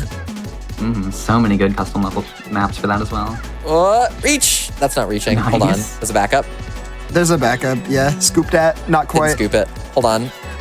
There's a backup, surely. Oh, There's a okay. backup somewhere out there. That time there might not have been a backup. At least not one that I had in my head. Yeah, no, there's probably a backup somewhere if you were like a task bot and could just think, like, execute without thinking. That's what. Nice. Those things are really tiny. Yeah, this strat is really messed up. Because you kind of need to hit a specific face on that curve as well. Or at least like a specific area. It might not be only one face, but... Yeah, it's like a group of like 3 or 4 faces about that work. Nice. There we go. Wow. Nice. That's really, that's probably one of the hardest stunt goals in this world. As we approach the end of the run here, I do want to shout out the Back to Black 2025. It is the upgrade to UBAF, and it will be live February 6th through 9th, coming up pretty soon. Right here on the Games Done Quick Twitch channel, benefiting Race Forward. Make sure you catch it, support an incredible cause. You can type !BTB, check out the event schedule, and if you want to find out more about the all-black speedrun community, you can type !BAF in our Twitch chat. And also, prize submissions are open right now until February 1st. Also, there is Monkey Ball on that schedule. Super Monkey Ball Deluxe, I believe, is their first bonus game. So if you like Monkey Ball, make sure you check it out. Oh, is that Peas running that? Yes, it is. That is awesome. Also, this stage rules. Let's talk about the stage, because it's really cool. Oh, this sweep is insane, by the way. Get ready for some absolutely bonkers scoop action here. This stage, 10-8 Butterfly, is like if 8 Bracelets was like an absolute monstrous beast. And then the sweep on this stage is like if 10-8 Butterfly was a monstrous beast. Yeah. Yeah. 8 bracelets, but there's 24 of them? Not 24. Is it 24? I don't know the count, but the whole gimmick of 24 sounds right. Sorry. the whole gimmick of this I think momentum that's puzzle is there's this wormhole in the middle that's kind of above me right now that you're supposed to use to charge up to one of the goals at the top half of the stage. And the whole idea is that it kind of looks like it's flipping the stage, similar to the ones from World 6 earlier that were doing something similar. But there's bunches on both the top and bottom halves of the stage, and the ones on the top don't collect when you flip the stage and like make those on bottom. So in order to get the bottom bunches, you have to traverse to the half of the stage that doesn't have access to the wormhole, collect the bunches, and get back up to the wormhole. Yeah, it's insane. And also, this is awesome tech here, wormhole charging, where due to what you had mentioned earlier that's not about... working. Hold on, it's fine. You can back this up. Yep. What you mentioned earlier about diagonals being stronger on the way up and neutraling giving you more speed on the way down, you can just kind of charge infinite height out of this wormhole, and it's also just a really funny way to, maybe not cheese, but a funny solution to get the stunt goal on this level is to just use wormhole charging. You can just kind of do that over and over to reach the stunt goal. Thought I had the speed to reach the upper dude there. Now I do. Nice, and yeah, you can just kind of build up speed in this. I'm gonna be swapping rings here so I can get to the outer one, because the outer one has the bunch I want. And now I need to get to the inner one so I can transition over to the middle. Oh, that's not gonna work. Oh, I am purposely peeling out of the tubes, or not the tubes, I'm purposely stop doing that. I'm purposely peeling out of the rings, not for swag points, but because it actually helps you get like more speed into the next ring scoop. You didn't have to do that though. That's so scary. I'm gonna be overhanding this ring so I can jump up, underhand this ring, and I should have the speed to hopefully directly reach the middle from here. I think you do. You definitely do, actually.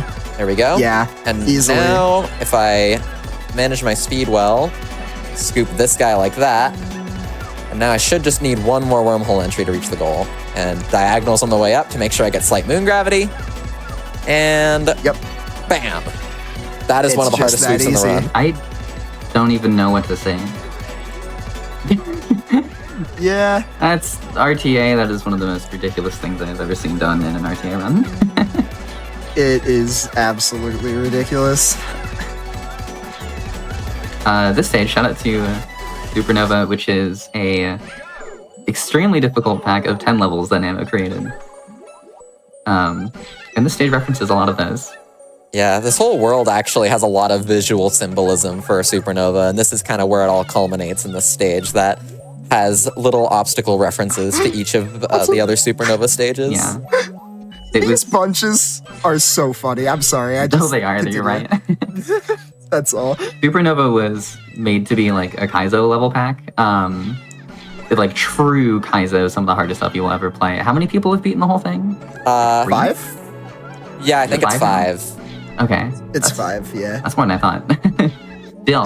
But still ridiculous because it's been going up recently at the pace of like a new person every like 6 months or so beats it. Like it's ridiculous. And it's only 10 stages. Yeah. I've beaten 4 of them. I think I've beaten 3. And we both have thousands of hours in Monkey Ball, so it's just that difficult. I mean, to be fair, I haven't actually. Well, I mean, I have beaten 4, but one of them I just like clipped and flew up to the goal. So a win is a win. Didn't really actually play the level. A win is a win, but I didn't actually play the level. It counts for sure, but yeah. I have beaten 3 of them intended, is what I will say. Anyway, that is a very long-winded way to say I love this level. I think it's designed really well, and I appreciate the reference. And you get to see a lot of it played with the sweep strat, because there's bunches everywhere. Yeah, and this level is actually like supposed to be 4 separate levels initially, right? And then you kind of just merge them all into one big thing instead. Yeah. Well, it was originally going to be 3 separate levels, and the 4th one I added in. The corridor section was entirely not its own stage originally. And here we have Impact. Which would normally be the last one. Okay, okay. Hold on. Hey, Mom said my turn on the brain cell. No. You can tell them. I was just gonna say would normally be the last level in the run. Also, cool star hit strat. I love that strat. Favorite strat in the whole run, actually. Is that reaching? Would normally reaching? Yes, it does. It does. Also, you're just going. I completely lost my train of thought. This stage has the achievement for this world, and it is to get the stunt goal after it shoots into the sky. The whole gimmick here is that the stage is kind of on a tight timer, even though it's like a very like flat, like you can just kind of walk through it slowly. You don't have time to walk through it slowly because these giant shooting stars are demolishing the stage. You can actually see them at work over there, like while I'm standing here, destroying parts of the stage. And the stunt goal is on a much tighter timer than the stage itself is. Hi, bro. The stage gets destroyed in 60 seconds, but the stunt goal leaves after 40. And the achievement here is to get the stunt goal after it ends up all the way up here above the stage. So, oh my god. Okay, don't scare me like that. Dude, the party ball is being so nice to you. I don't get it. Also, I did not get stunt ace. That means I missed scaffolding stunt goal, of course. Yeah, I was gonna say you haven't played 10-5, which is what I was going to say before like level kind of broke my brain a little bit because this level's insane. Never took the brain cell back. Yeah. Also, this sweep is like it's insane. It's just absolutely insane. The way this level is laid out makes it that you have to go back across the level like while it's breaking apart in order to be able to get the sweep. Yeah. Because there's bunches on both sides of this platform and you don't have time to get them both normally and just finish the level. Yeah, so with all the other bunches. Gotta find a way to backtrack somehow, and this is the way I came up with this. All of the strats I've seen for this are absolutely insane. Oh my god, that barely worked. That was not the hit combo I specifically wanted, but I still managed to reach the face. And then this is some normal gameplay action here, Yeah. This is how you're intended to get back to the blue goal, actually. Surely. Yeah, there's these little decorative stars that are rotating around the stage that you can just kind of get hit up with because one of them intersects the platform. Also, that's a really good visual of how high up the stunt goal goes. Because, like, you didn't get anywhere near the stunt goal height. You could see it all the way up there. Boom. All right. Nice. Before I enter scaffolding, or before I do scaffolding here, I'm going to do a real quick galactic log check to see if I've gotten every other stunt goal, because I want this to be the last one. I think you have. I don't recall any misses. Yeah, you're all right, good. So Sick. Stunt goal strat first, and then we get to do the 4-minute sweep strat. And once I enter the goal on the second finish here, that is when the run finishes, and that'll be time. Yep. Yeah. So The stunt goal strat is unimaginably flashy as well. Like, before we get to the sweep even, the strat is so cool. Get a little corner hit here and just go flying way above the stunt goal platform. All of those blue things are bounce pads, and so double hitting them gives you double the bounce pad. Yep. Oh, I didn't hold A. It's okay. You can, No, I guess, go get it in practice I need to mode. skip through the credits. This is going to lose a minute. No. Oh, that's so funny. This is the issue with wait, no, you were holding A for like multiple seconds before you went in the goal, but because you goal posted, you stopped holding A. I just watched that back on the stream. Oh, that's We're not so done. funny. We're not done. Don't leave. We're not done. Timer's still running. Timer's still running. I still have to do the longest strat in the run. Also, I really like how, because of how big your banana counter is, it looks like you just had 999,000 hours under the time section, because it kind of bleeds into it. In the meantime, I want to shout out the official GDQ Discord. You should join it. Type !Discord in Twitch chat for a link, and you can add the hotfix role as well. And in that Discord, you can keep tabs on upcoming events, talk with staff, and more. And back into scaffolding we go. All right. The final strat in the run, 48 bunches, 4-minute strat. Here we go. This sweep is insane. This is one of my favorites casually as well. Once you figure out how to start moving around and getting up to these towers, this is such a fun level to mess around on and figure out. So, I mean, even casually figuring out how to get to the blue goal is really fun on this level. Anyways, yeah, take it away. my route here has 2 total movement loops. I actually kind of routed this in combination with some of the parts of Eddie's routes for both score and a run that he wants to do that involves getting all the stunt goals with maxing out the banana counter. Shout outs to him for all the routing help for this run that came from him routing that, because there's a lot of similarities between the strat play there. But my strat here uses some parts from his routing, and it goes around the level twice. One movement loop, I'm going to be grabbing most of the bunches in every corner, and in another one, I'm going to be cleaning up the stragglers, essentially. So that right there is the movement loop. I need to do that 4 times, and then once I do that 4 times, I then need to swap to do another thing 4 times.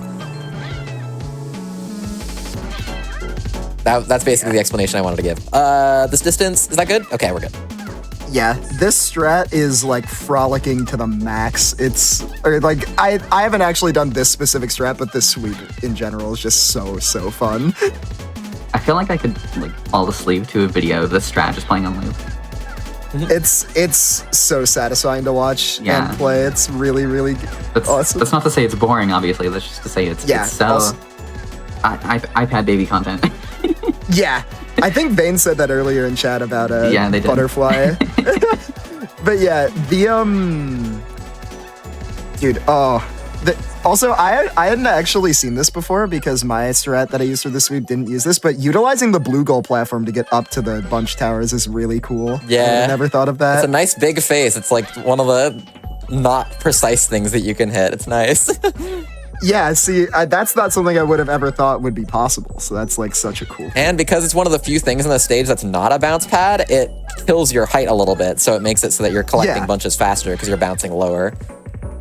That is just a win-win. All right, this is the final loop of the first half of the movement loop, and by half, I mean this is the majority of the loop. It's just I have to get the stragglers after this. And the transition is actually pretty dangerous just because having the context of having done the other 3 movement loops makes each subsequent movement loop easier to do because oh, I just did it. I just have to replicate it again. And it's always easier to do a strat immediately after you've done it in practice than it is to do it from not having done it in a while.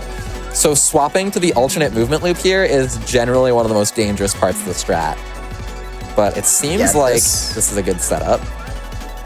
At the front. Oh, that's sick. That's so scary.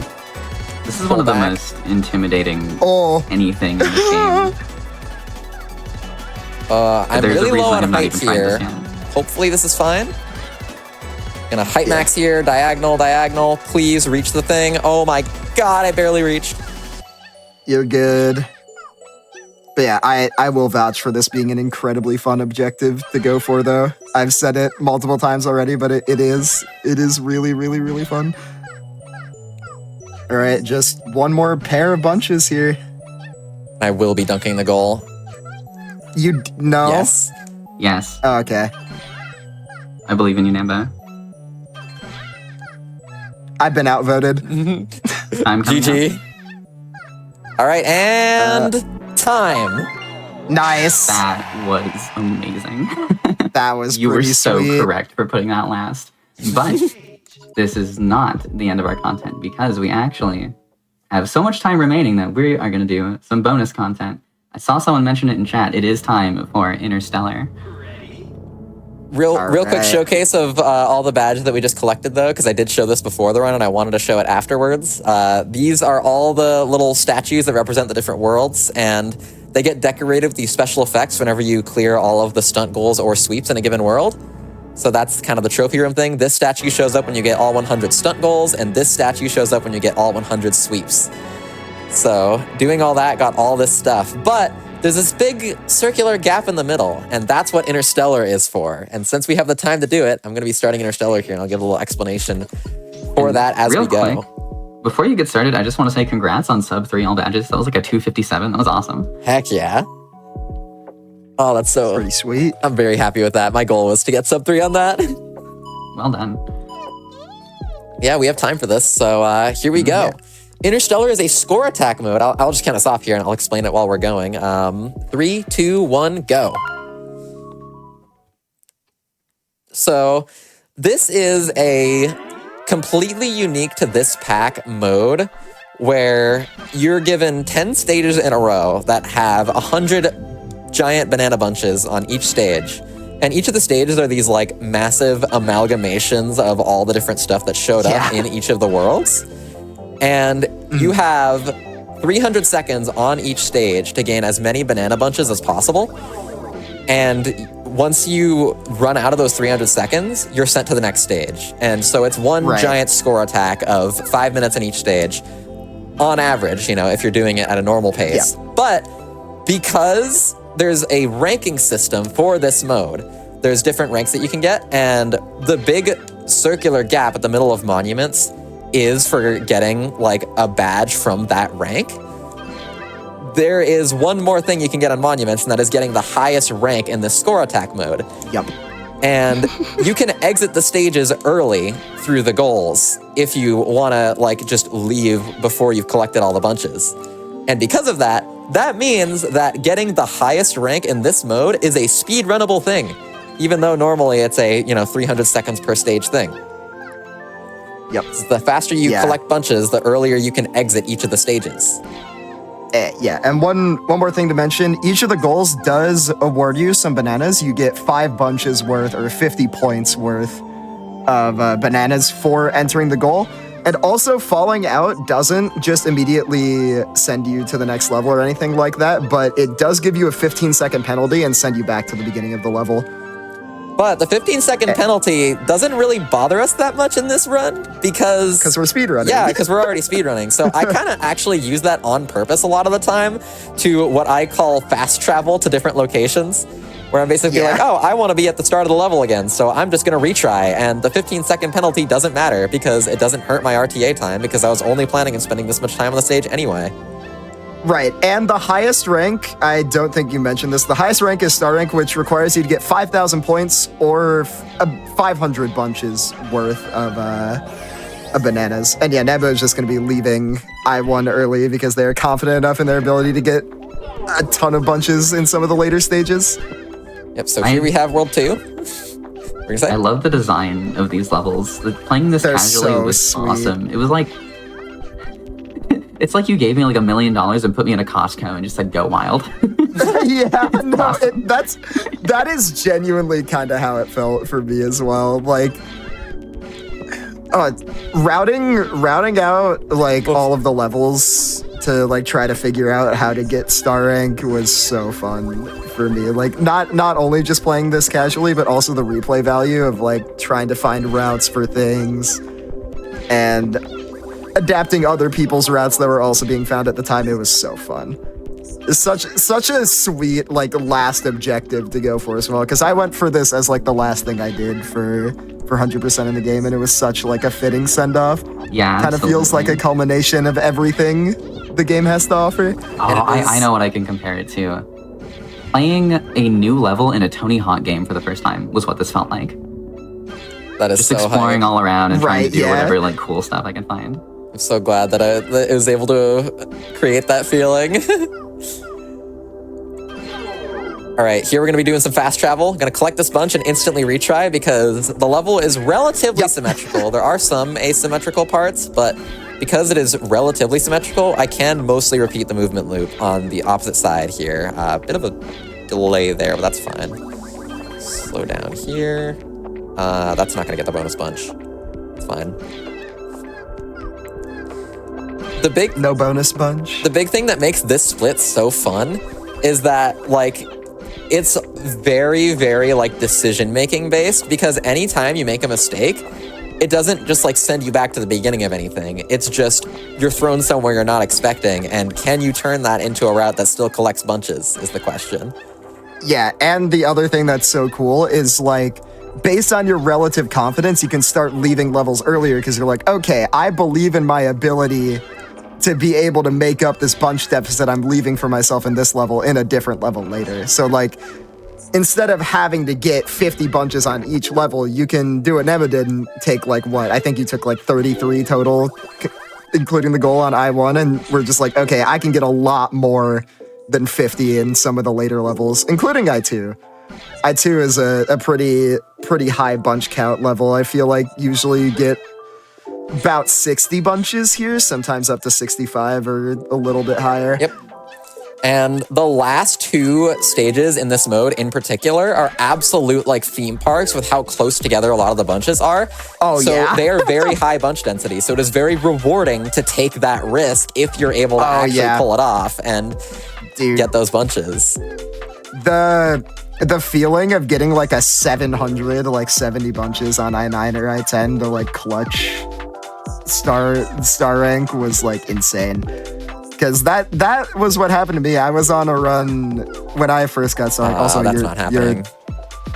I was gonna say you are insane for going for unless. Oh my no shot. Chance. I've never seen anyone get an upwards hit from that in my life. Nambo. That is so stupid. Nambo, you can't do these things. Nambo. It's just that easy. But it's just that easy. Bro, what is that? I've gone for that, like, at least 10 times, and it's never seen worked. it work in my life. Yeah, that's what I'm saying. But, yeah, oh my lord. Okay, that's some chill. Right. Also, giant monorails. If you liked monorails, here's a awesome big version that hit you very far. Yeah. Except you're lawn mowing them first. Yeah, these bunches are, like, you can kind of get them all in a little bit of a pattern, so it is nice to go for them all at once. Oh, give me that bunch. I want that bunch. Dang it. And you will die for that bunch. No. Monkey grill. Yeah, so one thing I'm keeping in mind, especially on this stage, because this stage you can kind of, like, there's a lot of different times you can choose to leave at, depending on how many bunches you grab. One thing I'm keeping an eye on during this entire segment is what my bunch total looks like in the corner. And depending on my pace and how confident I feel in the later stages, I can decide, like, okay, I'm willing to leave a little bit behind 500 per level pace if I'm confident enough I can do the rest of them, like, well enough. I need to turn around. Spike. Hi, bro. The whole hi, bro. Yeah. It's okay. The retries are just fast travel. It's fine. That's true. I mean, just being able to move around at all on these stages is a challenge in and of itself when you first start playing it. Like, getting bunches is kind of secondary to just learning how to move through these obstacles without dying. Yeah, this is definitely one of the what the heck is going on levels in Interstellar, comma positive. Yeah, for sure. All right. Oh. Got some bunches over here I can grab and do a little bit of mowing the lawn, but if the lawn was a giant trampoline. Yeah, mowing the lawn if the lawn was, yeah, what you said. But if it was awesome. I wish my lawn was a giant trampoline, what the heck? Dude, mowing the lawn is awesome. I don't know what you mean. Be sure to let us know your mowing the lawn thoughts in chat. Man, I love... the one thing I don't like about... That's so real. There's a grill, we're mowing lawns. True. Sorry, also, yo, this... that's some sick movement. Yeah, no, And the then level this- was reforming like right as I got up there. Yeah. Oh, okay. That should be fine. Not reaching the boat from there, but you're good. Yeah. All I was gonna say is the one thing before we fully move on. The one thing I don't like about mowing the lawn is I don't like the smell of grass. I don't know if that's like a hot take, but the smell of cut grass is irritating to me. I think some people probably like that, and I probably just annoyed some people. I'm sorry. It is a hot take. I mean, it's not one of my favorite smells, but I do like it, I would say. I do not like it. Maybe I'm just weird. Well, I mean, I am weird, but you know, it's weird. Okay, we all are a little bit. We play Yeah, I was gonna say we're monkey ball. We're Yeah. monkey balling. Also, nice dunk. Heck yeah. One of the biggest things, like, to get kind of kickstarted on getting higher scores in Interstellar is having a strat to retry and get to the goal from the start at, like, a relatively fast and consistent movement pattern. Because improving sure. your way into the goal from, you know, wherever you happen to be tends to be really difficult. And so it's really helpful to just, like, be able to have a technique to reach the goal from the beginning every time. So for anyone just getting started with Interstellar stuff, that's a little bit of a life hack. Also, this movement that Nemba's doing there, where they kind of get inside that like little triangle shape that represents rebound slider here in the World 4 Interstellar level. If you get inside one of those triangles on actual rebound slider, there is a funny image waiting for you. I will spoil a secret location. No one has done that yet. Actually, no one's gotten that one before. Nope, no one's reached I mean, it. I could see why. People have pre-cammed in there and seen what the image is, but no one's gotten there, like, in the ball. Well, there's a new objective for y'all. Also, yeah, I-4 is one of the most, like, probably the most visually insane level in the entire pack. This level is crazy, crazy looking. I'm surprised this level even functions. Like, I would expect this to crash the game. Well, it would wouldn't this level crash if it was, like, actually normal wormholes? But yeah, you made some, like, funky custom code and not real wormhole. Yeah, there's custom code that teleports you to the top of the level, and it's just lined up to be in the same spot that the visual fake wormhole is at. Oh, well, there you go. That makes sense. Yeah, because Wraparound 4-2, which we saw earlier, has like 900 wormholes, and that's already pushing it, and this would be like thousands of wormholes if this was actually real. So, because you can't resize wormholes in the current tools, right? It's kind of, you just have to staple them together. Not without custom code, yeah. Yeah, right.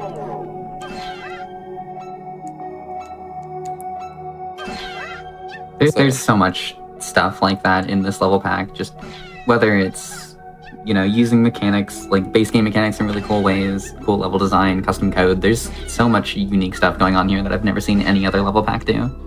Yeah, no, there's a bunch of like tinier instances of custom code that you probably wouldn't even notice if you weren't told about as well, such as like some of the levels change how wormholes flip your momentum to make it more intuitive to play.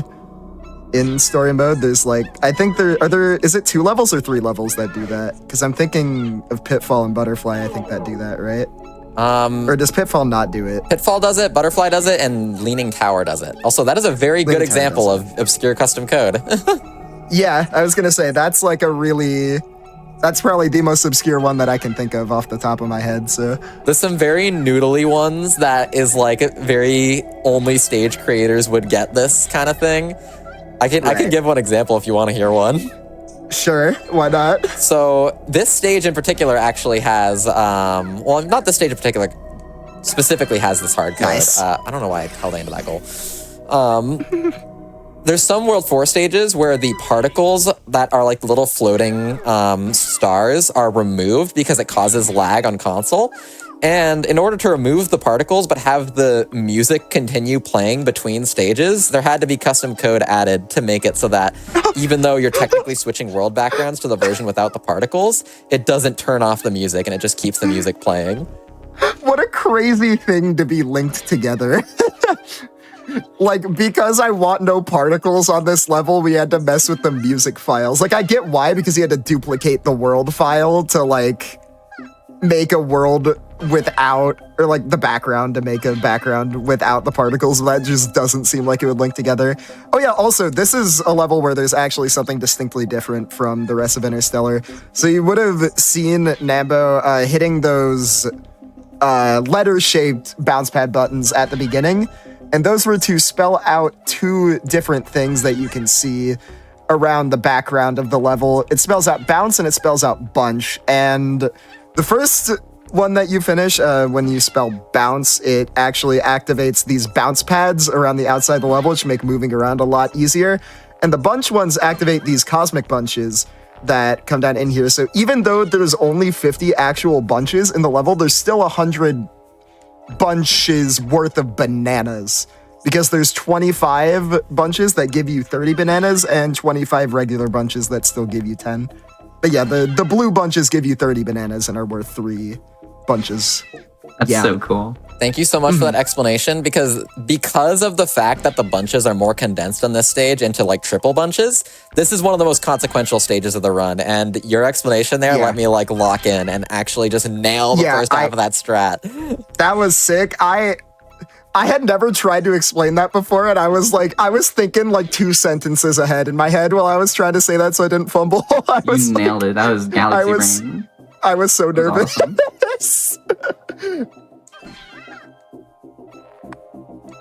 So yeah, even though there's only 50 bunches, it's still 100 bunches worth of bananas. Slow down. Okay, it's fine. You live at least. Nice.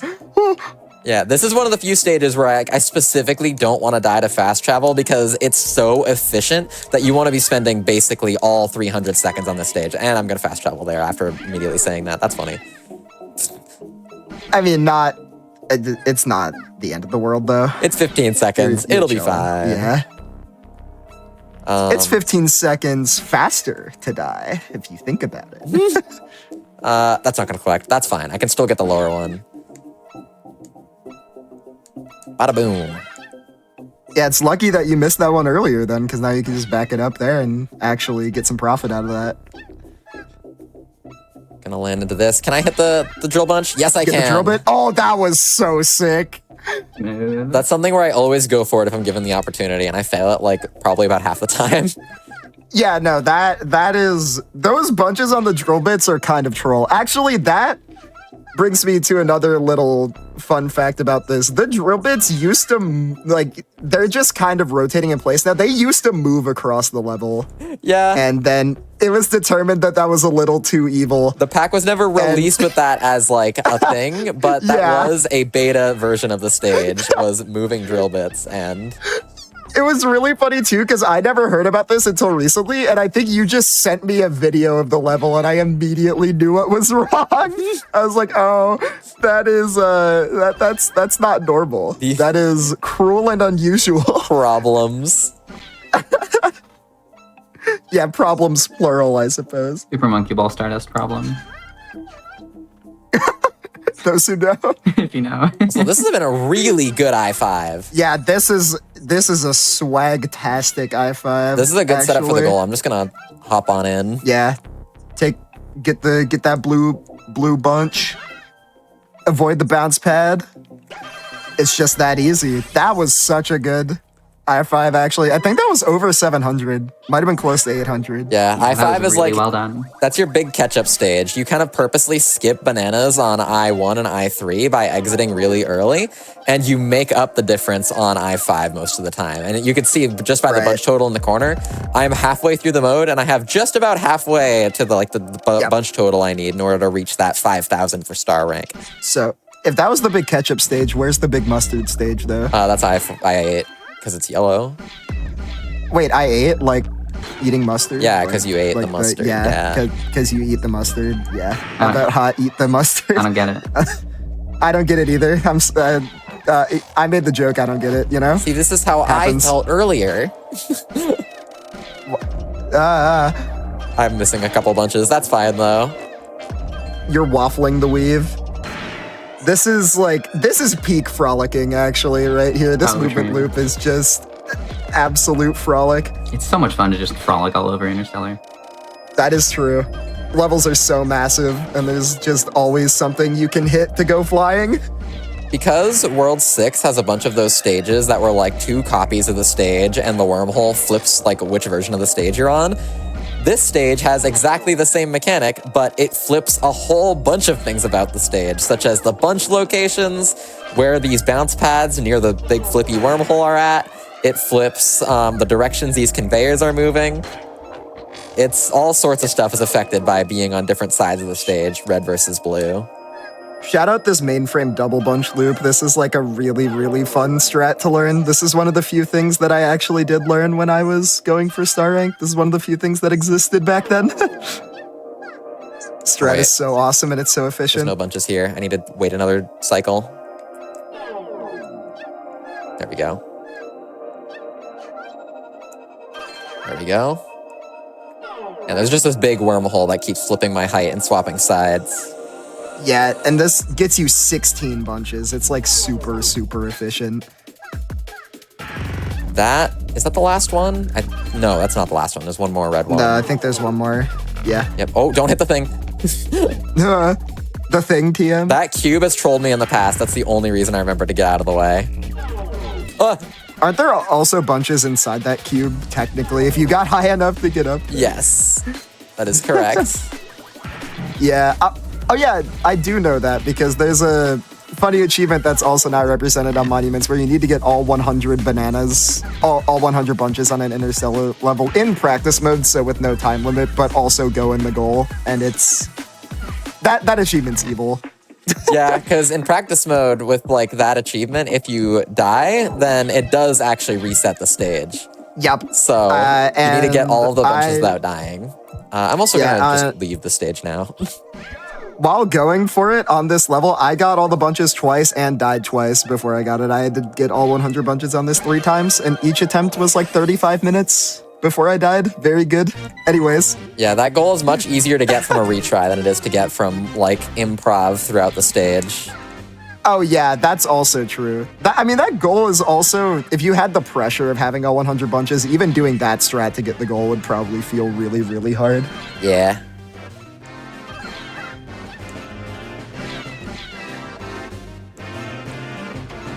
Welcome to World 7! These bounces are ridiculous, Nambo. This is what actually one of my favorite interstellar stages, which is funny because at first I didn't really like this one, but then once I actually figured out how to like move around on the level, it became so much more fun. Also funny double bunch. Fast travel. Oh yeah. That was an intentional retry, not joking this time. Yep. Real, not fake. Mainly because that movement loop leaves you in the middle of the level with a bunch of height, and it's just faster to fast travel than it is to wait for your height to be gone from bouncing. It also puts you in a convenient spot to be able to get a nice line of 4 bunches in a row. So that whole combination of stuff works together to make for a nice little movement loop. Here we're going to be doing a little bit of a symmetrical loop here. The white sides have the kind of side bunches in slightly different locations than the red sides, but you can use very similar movement to get to each one. Yeah. Getting that corner bunch is crazy work. That is insane. Wait. Hold on. I've never seen anyone go to the Carnival Cups and live. Yeah. Wow. Well, you still haven't. Case in point. Yeah. Once you get in that obstacle, it is so hard to get out. But at least you got a bonus bunch out of it. You know, you take what you're given. Indeed. That's what makes the split so unbelievably fun in RTA, is that because it's like the end of a long run, you're not going to ever reset it. So you just have to take what you're given no matter what. And like figuring out what works is a constant journey. Like you're constantly having new things happen. Also, I need to retry again because there's another movement loop I need to do. Oh yeah, the outside one, right? Yep. You have this many bunches without doing that? That's crazy. Hold on. This is a banger I7. And also, I guess I should specify that when I say I7, I just mean Interstellar Stage 7. Just little shorthand. Yeah, we shorthand them to that because saying the level names just are the world names. And so there'd be Yeah. a little bit of ambiguity if we just said Metamerger, because Metamerger is the name of World 7 in story mode, like the entire world. Yeah. So we just call You them mean- I and the number. You mean we're not talking about Interstate 7? We are not. Unbelievable. Is there an I'm just Interstate using 7? slang, I thought it guys. was only I- divisible by 5. I have no idea. Of course you would know that. Of course. Like, that's such a you thing to know. I know there's an I5, and there's some other numbers. I don't know if there are any other single digit Whoa, ones. I5? That's a reference. Hold on. That's like high five. What? You high-fived the backboard. I was gonna say that. Oh my god. You should high 7 the backboard because you're an I7. Nope. Or high 7 the about hot, the goal, eat the goal, go in the Eat goal. the goal. What? Yum. I will be doing no Hungry? such thing. Why not? Coward. Don't want to. Coward. Sorry. Anyways. On to I8. Speaking of eating, but yeah, this is probably You can't I can't take myself. I can't take myself seriously anymore, man. Can't just make that joke and move on with your But life. What I was gonna say is this is the hardest level to figure out how to like start moving around in casually by far in Interstellar. Like I think on my first Interstellar playthrough, I got 8 bunches in this world. Even though once you know how to move around, it is actually one of the higher bunch count worlds. You can get upwards of 50 here once you know what you're doing without too much trouble. It is like really, really hard to figure out how to start moving around in. Also, just for the record, chat is telling me there is an I4 and an I9. I see. But there's no I7. Doesn't seem like it. So they're not all divisible by 5, so I was not correct. But also I7 does not exist IRL from the sounds of it. So we're all wrong. Dang, Hotfix. Yeah, I think we just gotta pack it up after this one. Intentional Fast retry. travel. Good old fast travel. I can't believe that grabbed that bunch. I also can't. I was fully ready to miss it and just be like, okay, moving on. I had already accepted in my head that you missed it. That was like a jump scare when it showed up. The bunches in this mode have the same hitbox as the ones with the circles around them in story mode. It's just that they don't have the circles around them because the circles are made up of like, you know, polygons, and these levels are so massive that they could not take the extra polygons to show the hitboxes. So they just have the really generous large hitboxes without the indicator for how large the hitbox is. It says someone in chat just said I-7 is a proposed future California freeway, so it could exist in the future. Also nice, just hole in one there. That was kind of awesome. Wait, so now we're all Right in wrong between and tables. we've dated this? Hold Dang, on. it's almost like there's a time and date. There's a timestamp up in the upper right corner of the screen at all times. What? Wait, You say it's No, there almost like isn't. there is, as if Whoa! there isn't. I thought you were gonna go in between the cables and grab the bunch on the way up and just like go to the raise the roof section. Like I saw the vision. That would have been insane if that worked. I was about to say, would you believe me if I told you that's what I was trying to do? Yeah, no, like I believe that's what you were trying to do, but I saw the vision and I like made the noise even though it didn't happen because of how insane it was in theory.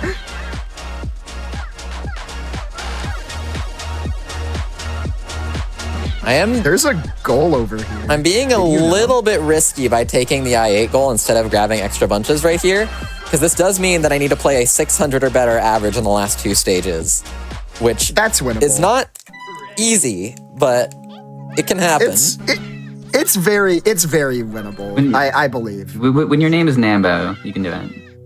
Yeah. I mean, these are the two levels you expect to get the most points on other than I5. So like I5, I9, and I10 are like the levels where you can realistically expect over 700 points. Also, this is my favorite route in the whole of Interstellar. This route's awesome. I had helped make some of this, but I think you made the beginning part. This stuff is crazy. This route focuses on getting a lot of the airborne bunches that it'd be hard to just like walk around and grab normally, such as that double right there. This route was like the last piece I needed to get star rank. Like once this route was in place, that was what enabled me to get it. Got the bonus bunches right there. Now time to mirror the movement. Except not exactly, because there's slightly different pieces. Yeah, there's a lot of like slight asymmetry on a lot of these interstellar stages, not just this one. Yeah. Makes just like copying a movement loop 4 times usually not work without some like messing around a bit. Right. But so far, this is looking absolutely I was gonna flawless. say, this is exactly what you want thus far. I'm even getting all the little bonus bunches here. Normally, like that little Pinwheels Tracks bunch that I just grabbed, normally, like I don't even expect to grab that bunch. I just go for it and hope that I grab it. Yeah, this is looking really good thus far. This is the power of Absolutely these last few pristine. stages. Mm-hmm. There's so many bunches in a row. It's kind of nice that it's laid out like that, because like even on a casual playthrough, you can think, oh man, I'm probably not going to get X amount of bananas, and then you load into these 2, and it's like, oh wait, there's a lot of bananas, hold on. Seeing a question in chat if anyone has done Interstellar 100% routing, which just sounds ridiculous and absurd. There has been some, like, that's not something you could actually do in an actual Interstellar playthrough, because it would take too long for the timers. Certainly but not like RTA. But people even just have done Raptors. people have done some full clear routing. Like I know Nambo, I think you did full clear on I-4, if I'm not mistaken. I tried it on improv and I never landed it. Okay, yeah. So the only level that's actually been full cleared, I think, is I-6. Then, so literally just I-6. But there have been routes like Eddie started routing some full clear on I-8. There are a couple of levels where full clear seems a little bit ridiculous, like I-3 and I-1 come to mind, just because of a couple specific bunch locations. Yeah, there's some evil bunches that we just opt not to collect in the run because you only need a little less than half of them, because goals account for an extra 500 bunches, and there's 1,000 bunches, aka 10,000 bananas worth of actual on-stage bunches in this mode. Yeah, and because the goals give you 500 points as well, or, you know, what, 5 bunches, so 5,000 points, I should say. It's actually, like, the actual max score you can get is, what, like 10,500, technically, for banana count? Like, that's the theoretical max, because the goals also give you 5 bunches. Also, I am out of I-9 now, because I ran out of intended movement loop, and I am more confident in I-10 than I-9 at this point. You've given yourself enough of a cushion where this should be pretty much a breeze, honestly. You've got this. I have played a lot of the I-10 route. This route is also so fun. This one I think I completely stole from you, though. I missed a bunch. It is what it That is. bunch will be the difference. Or actually, no, I think I made my own... Like, I stole your loop on, like, the impact sections on the bottom and made my own top section route, and then I think you made your own top section route when you were routing this. It was, like, 2 slightly different routes that peak out at around the same thing. Is pretty cool. Yeah, and I did a little bit of full clear routing for this stage, like getting all 100 bunches in practice mode, but I didn't end up finishing the route, and I moved on to doing other stuff. Yeah, this... I feel like in this level, the problem bunches are probably the zip lines ones and the ones on some of the floaties that seem a little out of the way for 100% full clear route. So And also, yeah, this... Sorry. I was just gonna say, I'm gonna be charging at the goal once I have 49.50, because the goal gives me the extra 50, and I don't want to waste any extra time. So I'm basically gonna be chucking myself at the goal once I have enough to make it so that the goal gives me 5K. I just wanted to say this movement loop is just so incredibly efficient. It's crazy how many bunches it gets in so little time. Fast travel. Yeah, now you just do it again on the other side. This movement loop is so awesome. And I think I'm actually gonna be exiting out in the middle of the movement loop this time. I think. I don't quite remember how many this gets. You'll get like pretty far into it. You'll get up to the top layer first, I think. Nice little double there. Yeah, you're gonna have to grab 3 bunches from the top layer.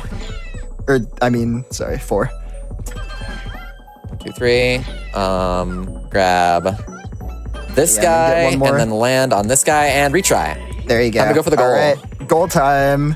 These goal placements are evil, by the way. Yeah, this goal Interstellar is really goals hard. are kind of intentionally evil, but this one in particular is a bit silly.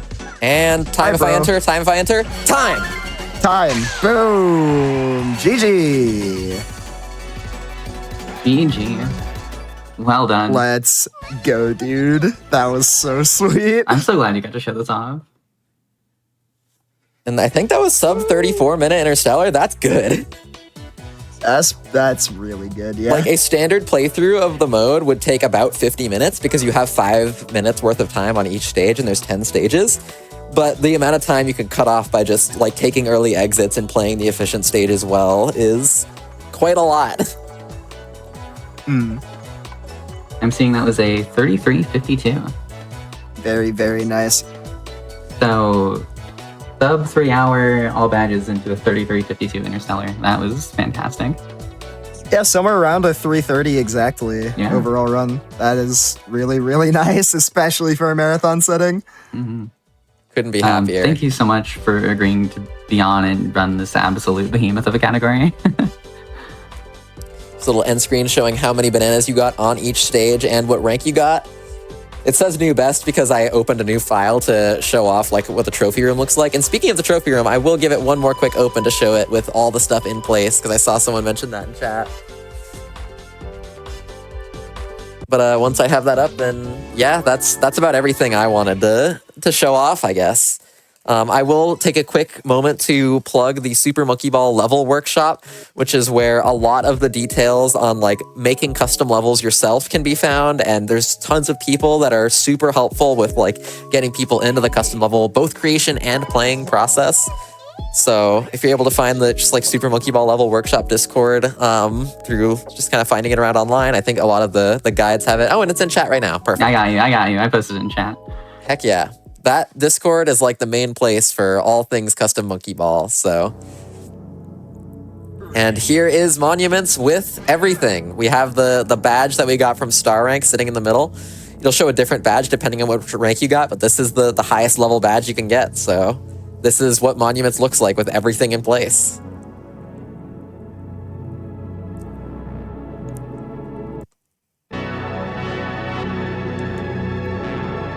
Yeah, I've done my plug. Thank you so much to everyone who helped make this pack possible. All the people who helped with custom code, Walker and Relayer who helped with custom music. There's even some art in one of the backgrounds drawn by Shadow, a friend of mine. So big shout outs to everyone who was involved in that. And big shout outs to Gannon here for being willing to sit down in a call with me for 3 hours while I run this behemoth of a category. And to Helix for hosting this and inviting me. Yeah, thank you for being on. I'm really glad that this was able to be shown off. One of, if not the most impressive level pack ever made for Super Monkey Ball 2, and you got to play all of it, basically. Just super impressive stuff at every turn.